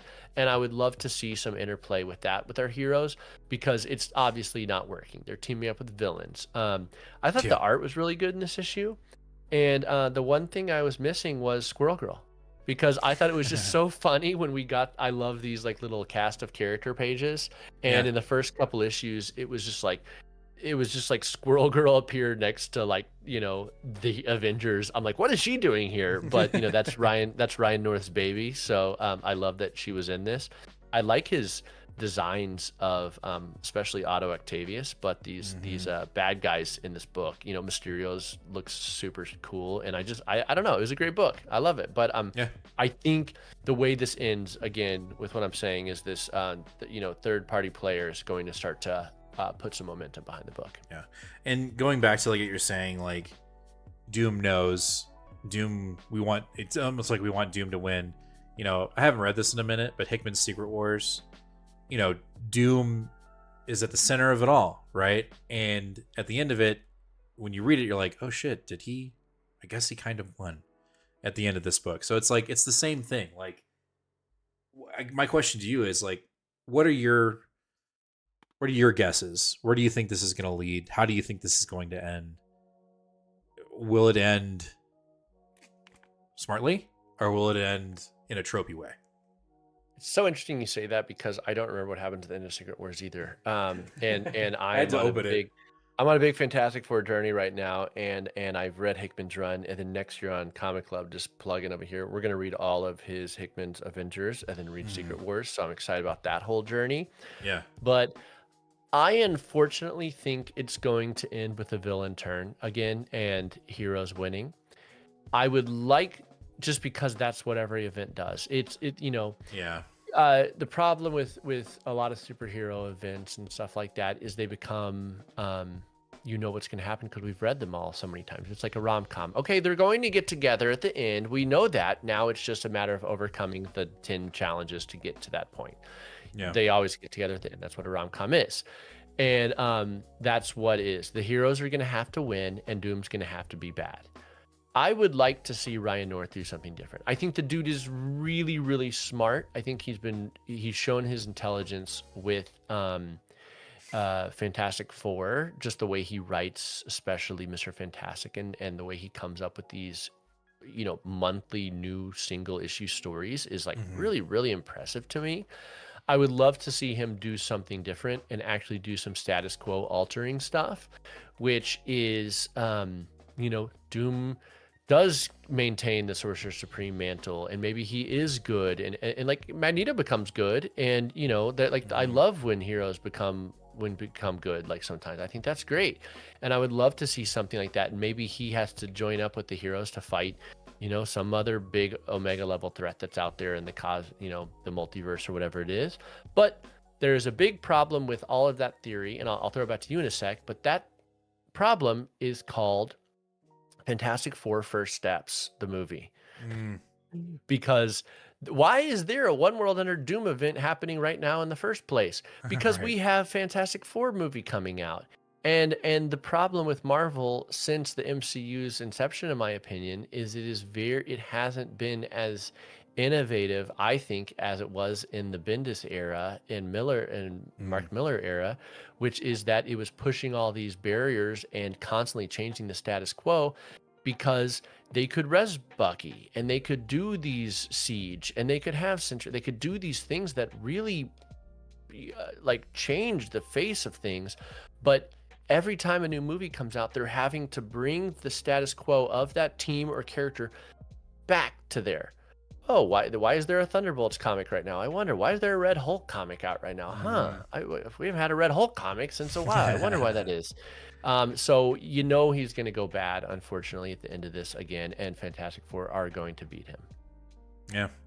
Yeah. Well, I don't know what to expect. But with North being so complex and yet simple at the same time, I'm with you. Like I'm hoping that he has an innovative ending, something altering that actually pushes something new and fun in the comic universe for Marvel. So we'll have to wait and see. All right, let's move on. We got Ultimate Black Panther issue number 15. I'll keep it short and sweet on this one. This book is just doing its own thing. It's redefining what vibranium is. Apparently there are two versions. There's a standard version, and then we've got a dark version. And this dark version has souls, memories, whatever you want to call it, encapsulated into them. And Black Panther is on a mission to find it, root it out, and get rid of it. And what we find is that there are other nations within Africa that have this dark vibranium. And unbeknownst to some of their governments or some of their leaders, there are people within it that are trying to manipulate it. And it's also being manipulating them. What we found in the previous issue, that it was possessing people to get to some kind of goal. So we've got humans being possessed by this dark vibranium, whatever. And, at one point it almost took over Black Panther. He came into contact with it. So in this issue, we find out that there's a government, I think it's Nigeria, if I'm not mistaken, that he goes and visits with Storm. And that's a whole other thing. In our current continuity, they got together, right? Then they broke up, and I think at one point they had a kid, or I think they had a kid. And here, you can see the seeds of this relationship potentially blooming, right? They don't really like each other, or at least Storm doesn't really trust Black Panther. He's already married to somebody else, but you can see the lines kind of crisscrossing and starting to divide amongst these characters, where you're like, well, it looks like they're going to start doing some stuff here, but we don't know.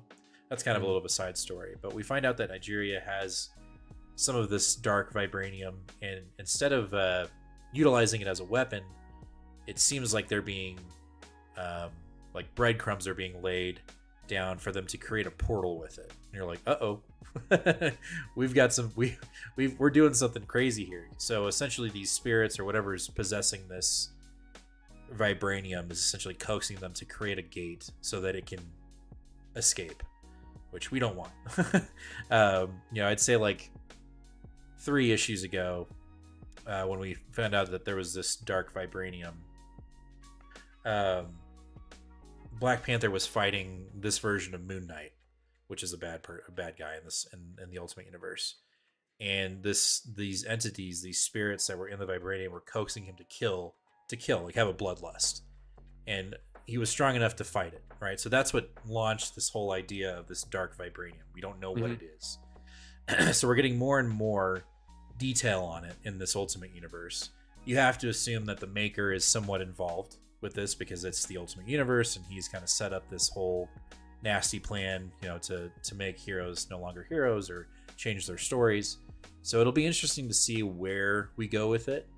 But right now it looks like we're getting closer to releasing whatever is inside the dark vibranium.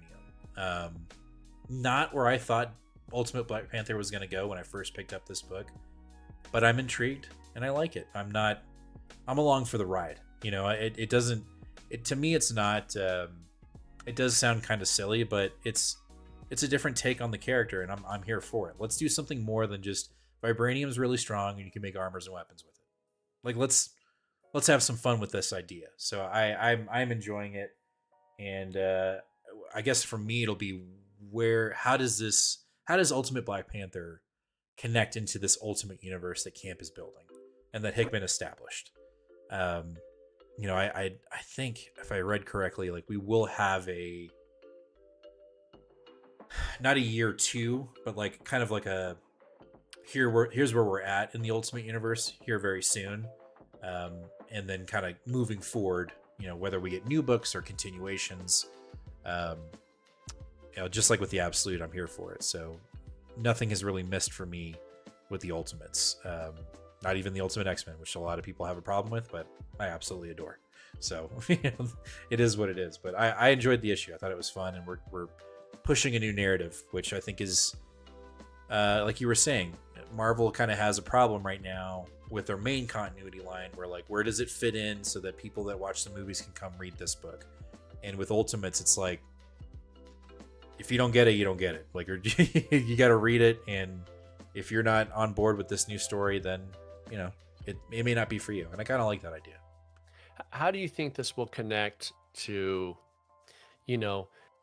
Okay, so you mentioned like a year 2. Eventually, the Maker's going to burst out of his Forever City prison or whatever he's in. Do you see Black Panther syncing up with the Ultimates? Like, how do you see this book kind of like connecting with the larger story that's being told? Do you think there will be like a big event like that coming up, or do you think that Ultimate Black Panther and Ultimate X-Men, I think, are the two probably that are kind of like, they're telling stories inside this universe, and they're pretty siloed, and that's their mission? I think I know that the X-Men will probably connect at some point. I think, you know, especially with Ultimate Wolverine, I don't know if you're reading that one, but like, we've killed off a good amount of X-Men in that book, like totally established X-Men. Right. So I believe they're setting up the stage for Peach Momoko's X-Men to make their debut, and really, you know, not that they're not having an impact, they are, but like you said, they're siloed. I think they'll make a move over. Ultimate Black Panther, I'm not sure. If they do it, I'll be very impressed, because it does feel very in its own bubble, and we're not even really getting much like reference to the Ultimate Universe outside of probably Storm, you know, her presence. But even then, she's not really established herself as an X-Men. She is purely on the continent of Africa. She's been there, and she is doing her own thing, you know. So there is no, I went to, you know, I was at an academy and I, you know, trained with her. None of that. You know, she is a solo character here. So to see if they're able to bring it, maybe they will. And maybe it's within this Dark Vibranium storyline, the Maker having some kind of hand in that, manipulation in that.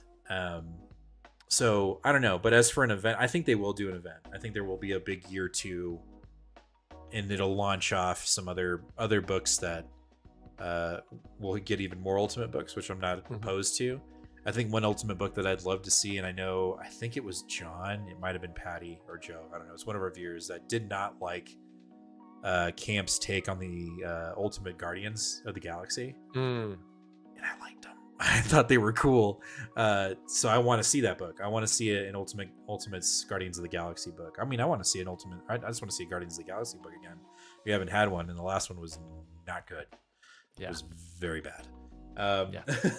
So to get an Ultimate's Guardians, I think would be great. But I don't know. We'll see. But I don't think, out of the 2 books that we had mentioned that might connect to the Ultimate Universe, I think Black Panther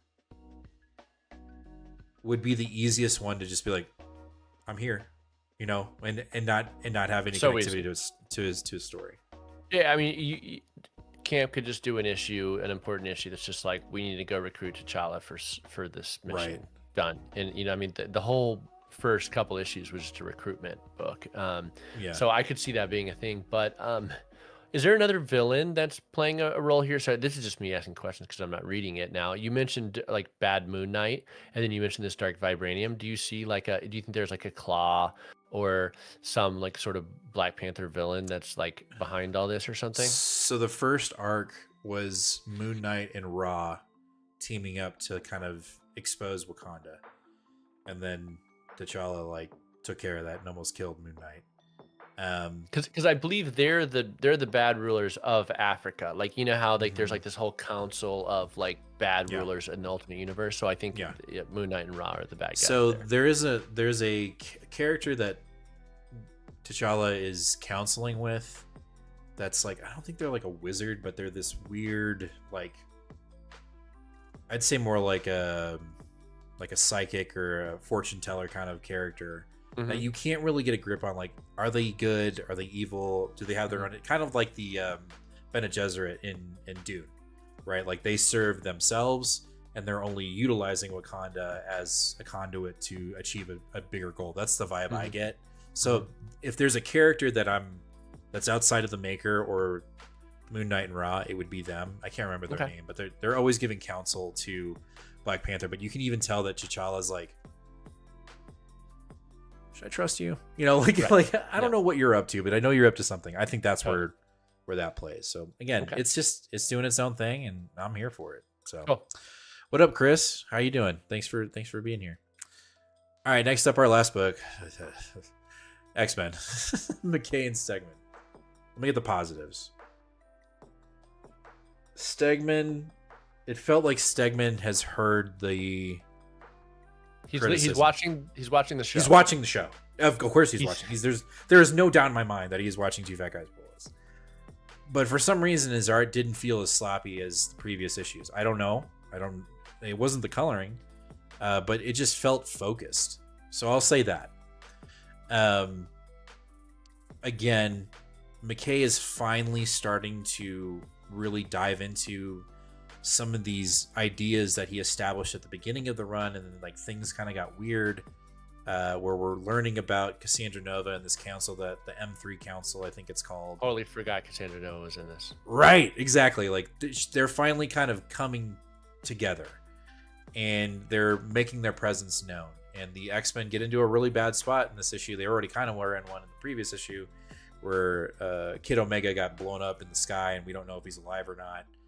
And now we've got this girl who she thought she was a mutant. She wasn't, but then she started like mutating, and you're like, holy shit, she's a mutant. Come to find out that she's a twin, and that she absorbed her twin in the womb, who was a mutant, and only, you know, her genes activated obviously when she became a teen. So now it was leading her to this alien that they killed in like 2 issues ago and took over its body, and now it has its own body, and now I'm a mutant. Yeah, I'm coming after you. That's what we're doing in this issue.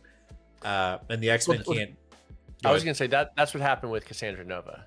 Right. That was the whole Cassandra Nova thing. So there's a parallel, right? Yeah. And so she's coaxing this new mutant, saying, hey, don't let them like brainwash you to becoming an X-Men, or saying that you're an X-Men. Like, stay true to this. You're like me, you know, whatever.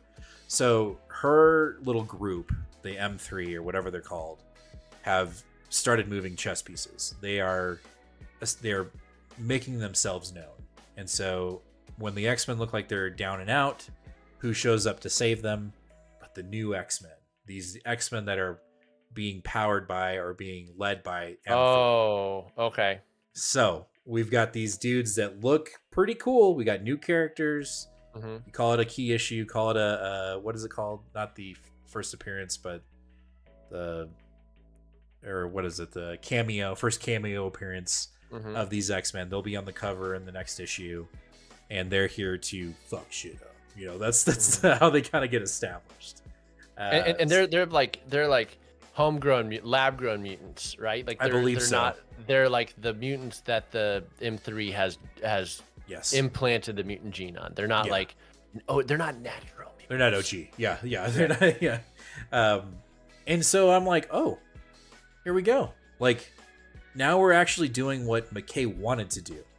Like, we are finally like, we're 15 issues in, and I feel like we have a new X-Men book. Whereas previous issues, we had little breadcrumbs of what he wanted to do, but he was just, I don't know what it was. It was like he wanted to still deal with Krakoa, right? He still wanted, like, we're still mourning Krakoa. I'm like, look, I get it.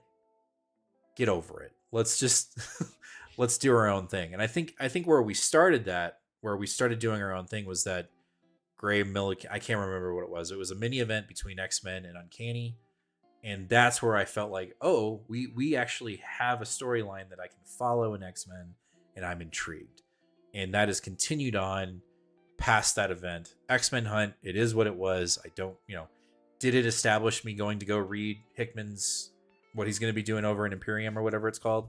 Yes. Job accomplished, right? Mission accomplished. I'm there. Was the event a total waste of time? 100%. I wasted my time. That could have been an Alpha, a center issue, and an Omega, and it would have been totally fine. I didn't have to waste my money or time. Did I do it? Yes, I did it for the people. But I won't, hold your applause. X-Men feels like it's kind of coming back, and I did feel like there was a refocus with Stegman's artwork. Will that remain consistent? I don't know. We'll see what happens. But I'm on for the ride because I know Krakoa is coming back. It is. They have been teasing it since it ended. Are you sure about this? Yeah, I guarantee you, Blaine. I guarantee you. I don't know, dude. I don't know. Yeah, it's coming. It's No coming way. because it's coming. I'm telling you, it's coming. 'Cause It'll why? be 'Cause why? 2000. I'm not gonna say 2026, but into late 2026 into 27, we will get like the next big event, Krakoa 2.0. I'm telling you. But why? But why are you saying that? Like, So do when- you think that's a thing? Yes. So when Krakoa ended, there were panels that were like time jump panels, and this ends Krakoa, the first Krakoa era. Oh yeah. There were all these little nuggets of like, oh, so when's the second one happening? Oh, there's going to be this and that. And then in X-Men Hunt, I believe there was a panel that's something to the effect. It's when he was getting the last like Krakoan seed to resurrect his wife. There was something was said where it essentially was confirming that Krakoa was coming back. It was going to come back to basically save the day. All those mutants went off. Krakoa went off into the white hot room, or I don't remember where it went. And it basically, they were like, it's coming back. So I'm telling you right now. I'm not convinced. It's okay. But when it happens, I'll reference back to this episode on April 27th of 2025. Do it. Timestamp it. It's coming. I'm telling you. Like, it'll be after Secret Wars, the movie. So here's what I thought was going to happen. So from the ashes, I think this is Tom Brevoort is the editor here. Correct me if I'm wrong. I kind of thought the whole thing is Krakoa was a little too wacky for people. Let's bring the X-Men back down to Earth, back down to their roots. And the problem with X-Men is their continuity is so whack that it's hard to bring X-Men to their roots, because for some reason we've decided like Charles Xavier is like a villain now in comics. I never really understand this. Like, the whole premise throughout all the back half of Krakoa is like Xavier's a bad guy. We all know this, and that's been established or that's been kind of like talked about for a long time, just because he manipulates people, he mind wipes them and stuff like this. And I kind of don't like that as a status quo. I kind of want a good Xavier. Because this like the whole Scott Summers, like, I am not, fighting with his mentors. I just find it kind of annoying. I thought this whole new X-Men thing was going to be a reset, kind of like to reset it for a future movie or something like that. And I think we're going to get X-Men after Secret Wars. And I think the next big thing would just be Xavier's school. Like, I think they just need to bring, because this is not a reset. This is not, we're not, like, the status quo is not reset. There are 3 teams. They're fighting sometimes. They're in different parts of the country. It's very opaque on like what the whole big mission of the X-Men is. There is no one leader telling them what's going on. Powers are kind of wonky and all over the place. I would like to see an X-Men that just gets back to, let's go back to Xavier's school for gifted, whatever it is, youngsters, and maybe rename it, the Scott Summers School or whatever it is. They've done all this a million times where, the X-Men are now the teachers. I kind of like that, and you might hear that and think we've read that book before. We've read that book about a million times, and the answer is yes. But there is something to the sort of Westchester school that I think is so strong, and I would like to see a real reset, because that was almost the promise in From the Ashes, and I feel like it didn't deliver that to me. And that's like, I've kind of dropped these books. I love hearing what you're talking about, and I think I mentioned last episode that I was interested in this Apocalypse's son kind of becoming a next big event or big player in the X-Men universe. I don't know anything about that. If they do some cool alternate reality X-Men event like the Age of Apocalypse, I think that could be interesting. I'd like to see McKay take some big swings, because all the swings I'm seeing so far are they're neither resets to the school, and they're neither like big swings like Krakoa was. It's just this weird middle road where I can't figure out what to grab onto. Right. And while I think the teams are pretty cool, you talking about these new mutants, I'm like, ugh, there's always new mutants. There's always new mutants, and then they're forgotten 10 years later. Nobody's ever going to remember those people. So not to be cynical, but no. I'm glad you're reading it, because I want to know what's going on. I just don't want to buy it and read it myself. I understand that. I think if they do a reset, and it's because of what we're going to get in the movies, it's not going to be Charles. I guarantee that. I think it's going to be someone like an Emma Frost. And the reason why I say that is because of the popularity of Marvel Rivals right now. Oh, who took off, right? Who launched season 2? Emma Frost. And I think a school led by Emma Frost, and I'm sure that's been done before. I don't know. But yeah, Bendis is all new X-Men. Is it all new X-Men? So I bought the skin. I bought the Emma Hell Frost, yeah, I did too. It's like Chris Bachalo skin. I love that. Yeah. But I think in an MCU world, when it does get relaunched, I think she will probably be leading the X-Men, and I think we'll get a comic that will be in the same vein to mimic. I'm in, dude. That sounds great, dude. I'm telling you, it's coming. I love the Scott Summers. Yeah, I mean, there was a long time between like Astonishing X-Men and then all through like Bendis's X-Men. I feel like the Scott Summers Emma relationship was at the center of like a lot of the X-Men line, and I always love that stuff. I thought that is always really strong. I think that's the way I would do it. I mean, if we're, because that is the current popular thing, right? Like what we know, like a streamer, let's just say, call it the big ones like Ninja and Tim the Tatman, right? They see Emma Frost and like, that's X-Men. So am I gonna see that in the movie? Yeah, probably. And if she's already delivering that line in the game to me, my X-Men, it's gonna happen. It's gonna be in the MCU. It's gonna be in a That's a good prediction. I still tend to think that in the movies it's going to be Charles, just because like, as big as that is in our nerd culture and gaming world, I think still to so many people, X-Men is the 90s cartoon.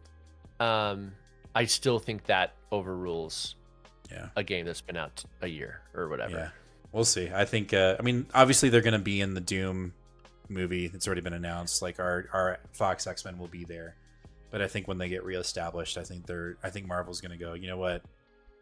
We know Xavier. We had him in Fox, but it's time. It's time to have someone new. And maybe it is Cyclops, but I think it would be way better if it was Emma. And if that happens, like you're saying, because I'm not familiar with it. So Bendis had her as the leader of the X-Men or in charge of the school.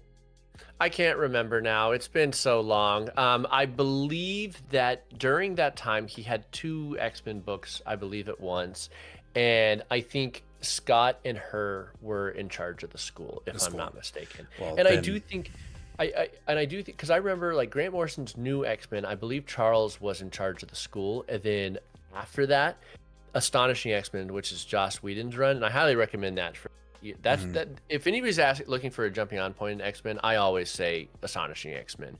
And Okay. Charles is not, I don't think, in that book. And Involved. it's the classic team but it is like Cyclops and Wolverine and Emma running the school. All right. Yeah. I think that if you're going to have a speculation on runs before a movie or before a new show or whatever, that's what's, those are the issues you're going to want to probably go look for. And I'm not trying to be that guy that's like, go for it. I'm just saying, like, they have been, since we've done this, Marvel has done a good job of saying, well, this is where we pulled this source material. And then everybody goes and runs and goes and grabs it. So there's an opportunity. Just saying. So let me just throw this out there too, so I can just get it on the record, because I just pulled up Bendis' X-Men over here, and I'll tell you the premise for his run, which was kind of wacky, but could be something they might do in one of these multiversal storytelling things of the movies, which is Beast took a look at his current team of X-Men and thought, y'all are so far away from what we originally were way back when we first started X-Men. Why are we fighting each other? Why are we like this now? What I'm going to do is go time travel and bring our original cast of X-Men back. I'm talking about Iceman that's made of ice, and I'm talking about Beast that still looks like a human, but it's like they wear the suits, the full body suits, Marvel Girl and Cyclops. And he brings them to the current time, and it just becomes this whole thing where the X-Men of current continuity have to deal with like this original team of 5. And it was cool. I think this was like the end of Bendis's like sort of peak at Marvel, but I thought it was also still like really solid stuff, and it did kind of play into some of those multiple teams that they could play around with in the movies. Interesting. Well, we'll have to wait and see. I'm definitely excited for it. That's all I got. I'm in Thunderbolts. Yes. Fantastic Four. Yes. All the stuff that's going to come out of the leaks with the new movies that are going to come out. Hell yeah. Let's go. Like, I'm in. I just love that stuff. And I'll say this too, because I am excited about it, even though I know people are like trying to hate on it. What? Superman. I cannot wait. I cannot wait to see this movie's gonna be great. I've heard anybody trying to hate on Superman. Oh, I've seen that shit where they're like, there's people out there going like, this isn't what, like, I've heard they're, just the typical troll bullshit where, they're either shitting on it because it's DC and nothing's going to topple over Marvel. That's you. Like, that's not me. That is not me. That is not me. When it comes to the comics, maybe, because I don't understand it, but not the movies. I want Gunn to do well. I want Gunn to do I know he's going to do well. I just, like we said before, we talked about trolls getting pissed about movies when the trailer first comes out, like with Tron and with the Minecraft movie. And you're like, shut up. Either go see it, and then if you don't like it, fine, keep your mouth shut, or don't say anything at all. Like, the fact that people are losing their minds over Tron, give me a break. Give me a break. Like, if you don't want to go see it, don't go see it. Just because, what's his name? Jared Leto? He's in the movie. That's the thing that's blowing. You're like, oh, I can't see it because he's in the movie. Okay, whatever. And same thing with Superman. No, Marvel's got it together. Like, DC's never going to make it win. I'm like, no, I want them to win. I want competition. I want Superman to do so well. God, it has to do good. Oh my gosh, Superman and Fantastic Four. If those don't do well, we're in trouble. Movies are over. Yeah, we're in trouble. We're in trouble. Thunderbolts. I mean, and somebody just said in the chat, who's going to see Thunderbolts on Thursday? I am going to go see it, but my expectations are honestly quite low for this movie. We'll see. Like, I just feel like even money wise, I don't know if it's gonna like really move the needle for them, even hit as much as like Captain America. I feel like it's gonna be another one of these kind of like, I don't know. Who knows? Well, I imagine we'll get some this here pretty soon, but I don't know. I don't have a lot of hope. That's the other thing is you can't put a lot of hope, or you can't put a lot of money into like early reviews. Like, even though we got these like influencer reviews that are coming out that are like, oh my god, it's amazing, and that end credit scene, and I'm like, I want to believe it so bad, right? But you have to really, like, we don't know now, how much money or what influence did Disney say, like, make this video for me, please, right? And same thing with DC. Like, I don't even want to get into that bucket of worms, but I'm just saying, like, I just want to go see a movie. That's all. I just want to, and let me make my own decision, right? I don't need to see a pre-review and then a critic score and then a red credit. I don't just. Well, that's why people, in my recommendation, and whenever people is just like, what's the Rotten Tomatoes score? What's this? It's like the aggregate score is BS. Right. Like what you read the headlines on is all BS. My recommendation is always go find somebody whose tastes align with yours. And I'd imagine a lot of Two Fat Guys Pull List viewers are out there because their taste probably syncs up a lot with y'all's takes. And so, there is a lot of synergy there. And I love following specific reviewers. All this hate and trolls you're talking about, I'm like, I don't see that because I just follow Ringer Network guys and I follow movie heads and certain critics and like I sort of trust their reviews a lot of times. But I'm like I'm not let me wait and see what people say about the movie before I choose to see it, or a comic or a TV show or anything. I am the person who's day one making the decisions. And that's why I'm an influencer. That's why I'm here on this pod. Hell yeah. Listen to me. I'll be the one telling you what you should think of it. We got a comment. I think it was our video together, and someone was like, I put little weight little weight in your opinion. And I was like comment, like, okay, cool. Like I'm just talking. I don't if you don't agree with my opinion, great. I'm not gonna be mad at you for it, but whatever. But yeah, I love, everyone's talking about Superman's gonna be great. I think it's gonna be fun. I think it's sorry, go ahead, and then I want to say something about Superman. Well, I think what it is I think James Gunn knew exactly what he was signing up for. He knew that it was a tremendous, not hill, but mountain to climb because of the amount of shitty decisions that the studio made with their creative direction.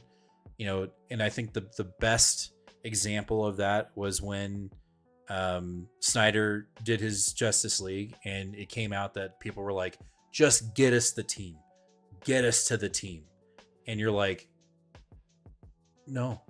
You know what I mean? Like, build it up, right? We know that they're going to be a team, but give us the dynamic. Why does it matter, right? And you could tell even Snyder was like, this fucking sucks, right? And so, and then shit got awry, and they brought in Whedon to get him to the fucking team, and the movie didn't work. It just didn't work because we all wanted to see, that was the fun part. The fun part is to see everyone come together. How do they know each other? How did they build this relationship? And suddenly you got Wonder Woman go like, Kal-El, no, and then we, whatever, like we get that whole thing, and then we get Mustache Gate because we got to fix things and whatever, right? And so James knew that. James was like, I got it, and we're gonna go with this source material. And there are people out there like, why? And he's like, because I fucking want to, and if you don't like it, go eat rocks, and I love that attitude. Give me that attitude all day when it comes to making a film. He did the same thing with Guardians. What? Guardians? Who the fuck are they? Now it's like, Guardians of the Galaxy, where are they at? Let's go. They're my favorite team. He's gonna do the same thing with Superman. Yeah, I'm interested in. My tune has kind of changed. Not my opinion of the quality, because I think when this comes out, based on my TikTok feed, every comic lover is just going to be like 5 stars, letterbox, like best Superman. That's my Superman, best thing I've ever seen. Right. I mean, like this is tailor made for nerds. Like this Gunn is just like, you like comics, dog, you're gonna love this movie. I almost wonder, because he's done this twice, and I've only liked one. And what I'm referencing is I've seen a lot of his movies before Guardians, by the way. But I'm just like, he did Guardians of the Galaxy, took a team of unknown characters and put them together to make a team movie, and it was one of my top MCU movies. He did it with The Suicide Squad, and I did not like The Suicide Squad. I watched Peacemaker, which he wrote all of and directed half of, and I thought it was horrible. I did not like Peacemaker at all. The tones of both of those are this weird differential thing. But on DC, he leans more into the darkness and into the sort of bleakness of it. Right. And it just didn't click with me. And I know that the Suicide Squad and Amanda Waller and Peacemaker are some of the only things in continuity of this universe. I'm not saying that the tone of the Suicide Squad and Peacemaker are going to be in Superman. It's going to be a totally different tonal shift, and I appreciate that. It looks very golden agey. I love that he is introducing this wide cast of wacky characters. He does this often where he takes a character that is kind of beloved in comics and just like throws them under the bus, and it's just like he did it with Frankenstein in the Creature Commandos thing, because I love Frankenstein, and he's just like, what if Frankenstein was a unrequited lover and a horrible toxic boyfriend? And it's just like, okay, he did it at the mercy of the bride, who actually becomes the star of the Creature Commandos. I don't know if you watched that show. So he does it in service of another character, but I feel like he's throwing Guy Gardner under the bus. Guy Gardner's just going to become a joke character with the bowl cut thing. Yeah. You have Hawkgirl, who I'm stoked for. I'm excited to see Hawkgirl kind of like get in the mix, and then Mr. Terrific looks dope as hell. Yeah, but I think he's introducing a lot of elements here. This is not a team movie. At least, I mean, it's called Superman. I mean, maybe it will be a team movie for all I know. It looks like there's going to be an authority character in here. That metal girl, the machinist or whatever her name is. He's throwing a lot of stuff on the board here. And again, for a comic fan like me, I'm all in for all that. I do wonder how it will connect with your average moviegoer, because there's a lot of not just comic stuff, like nerdy comic stuff, like that's all kind of like, again, Golden Age DC is kind of nerdy, and that stuff a lot of people don't necessarily connect with. So I'm eager to see, and I just hope he kind of nails the tone. Everything that I've seen so far gives me a lot of optimism for my taste, so I'm excited about it. Yeah, I don't know. He's always been he did it with Guardians, and he did it with Suicide Squad, where you thought you knew what it was going to be, and then totally went a completely different direction. So with the Guy Gardner thing, you're probably right. It'll be a joke, but man, it would be so funny if he ends up being like a pretty established, comes in as a joke, but then, for somehow he ends up being of significance. And I hope he is, because who's playing? It's Ryan. Is it Ryan? No, what's his name? It's Nathan Fillion. Nathan Fillion. I love him as an actor, and I think it's actually a really good casting for Guy Gardner.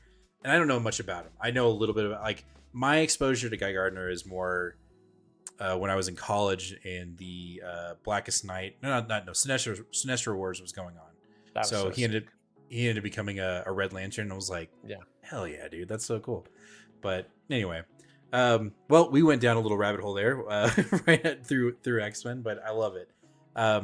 We're going to go ahead and end it there, though. But I appreciate everybody that watched this show live. Patty, Joe, Grayson, John, Chris, thank you all for showing up and just hanging out. Anyone that's watching this as a previous episode, I do appreciate you as well for watching the show. And to Blaine, thank you again for stepping in and being the guest host for a little bit, for a couple months here, or a couple weeks, however long we're going to do it until Nate gets on here. But I do appreciate you jumping on and hanging with me and talking some comics.